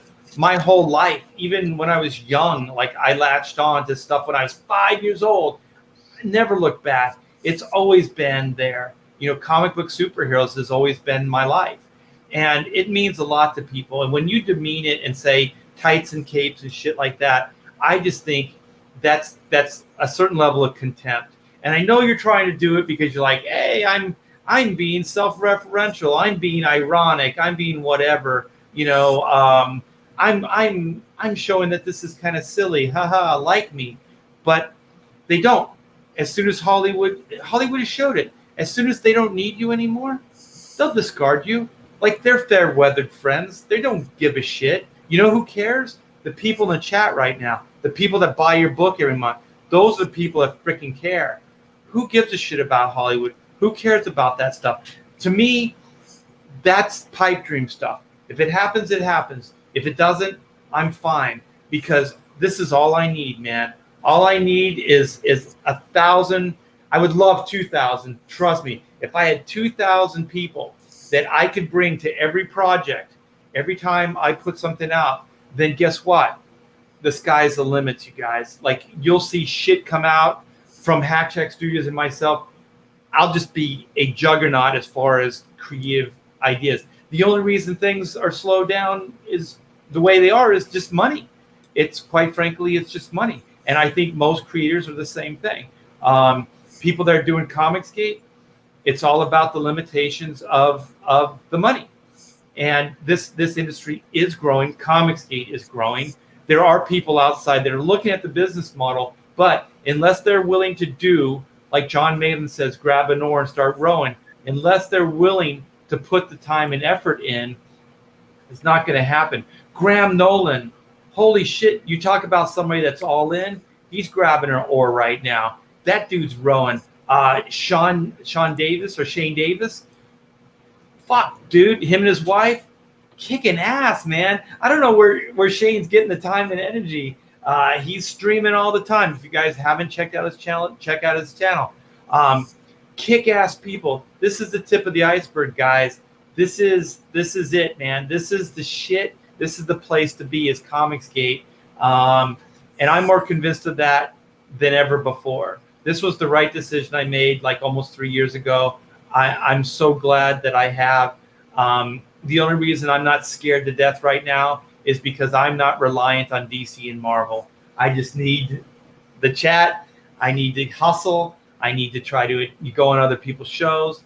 I need to spread the word. And that's it. And it is a lot of hours and it's a lot of time, but it's what you have to do. It's what the industry isn't willing to do, and more people got to get off their ass and take it right to the public. So did you guys have anything you want to, a parting shot? Pearls of wisdom, perhaps? Well, remember those books that we looked at? I think we should open up like that all the time till we get everybody in here and stuff like that. You know what? Because this is a community, and no better time to start kind of reaching out and grabbing people and giving them the big hug by show their books on here. That's a perfect thing to do, I think. It's all this guy. And what I was thinking we could do too is maybe we can go one step beyond that. And try to figure out the format. Because usually we go about 2-3 hours. So maybe we could get people in and they could either do a segment with us, or if they want to pontificate with us, we could do that. So at the beginning of the show, we could maybe do a talent showcase kind of thing, a Comicsgate showcase. And we could get people in, they can talk up their books. And then if they want to pontificate with us later, then we could do that. So it'd be like a special guest, and at the same time they get to promote their books. Because Todd, when we did that, I think we did a pontificate where we put the spotlight on Florida Man, and we had Mike came in and Chris came in, and that was a blast, man. That was a lot of fun. Yeah. So yeah, we'll do that. We'll do that in the future. We'll see if maybe we can get Patrick in there, maybe in here, Mandy. Is Michael's skits still going? Is that still live right now? They're in demand as far as I know. Okay, so they're in demand. So there's Malin, there's Super Dead, there's Johnny Phantasm. What else is there right now that's live? Comics Book Books. The last. Maybe somebody in the chat can throw some stuff in. The last something. It's Richard Embry. Okay. the last. And the Shanu is in demand now, right? Right. The Last Goodbye. The Last Goodbye, yeah. Something we could bring up next time. Okay, and then Battlebrook Road is in demand right now as well, right? Yep. Okay. Yeah. Kozor. Thank you guys from the chat. Kozor. Yeah. Expendable. Oh yeah. Definitely. Good looking book, by the way, Kozar. Yeah, and those guys are great. Yeah, we can definitely get them in. Yeah, Clayton and Corey. Yeah. You know what else we need more of? More Laser Dragon and Cowbell. Kunk, kunk, kunk, kunk. Dude, I'll get a cowbell. It'll be louder than shit, man. Laser Dragon. There's your dragon, man. Yeah, I'll get we should do like cool shades episodes. Like what the has there, laser shades. We could do cowbell. Give me a 4 count. 1, 2, 3, 4. With a cowbell. Well, you guys made this a blast. I'm a little disappointed with Chester. I don't mind saying. I'm going to have to give him the 3rd degree in the private green room. Because this was his idea Wednesday, right? Yeah. Yeah, he made. Well, he did tell us that he was really, really busy with work, so he may have had something come up at the last minute. We'll have to investigate. Yeah, but Joe, since when has that stopped us from lambasting somebody? Never. It could be a valid reason, and we're still going to give you shit about it. Oh, I had the COVID. Wah, Crimea River, Pontificators, get in here. I'm sorry, man. That was probably a really bad joke. Somebody's going to hang me out to dry on that one. And we all laughed. At that. So you guys are going to be the next. All right, man. So thanks to everybody in the chat. Thank you so much for all the super chats. You guys are awesome. D Geekart, thank you. I think she left earlier on. So thanks for all the super chats, you guys. And we will do this next week. And we're going to do a little bit of a different format. And I don't know about Wednesday. We're probably going to have a powwow. We'll see how this Wednesday went. But that will be next week. So thanks again, everybody. Have a terrific week, and we'll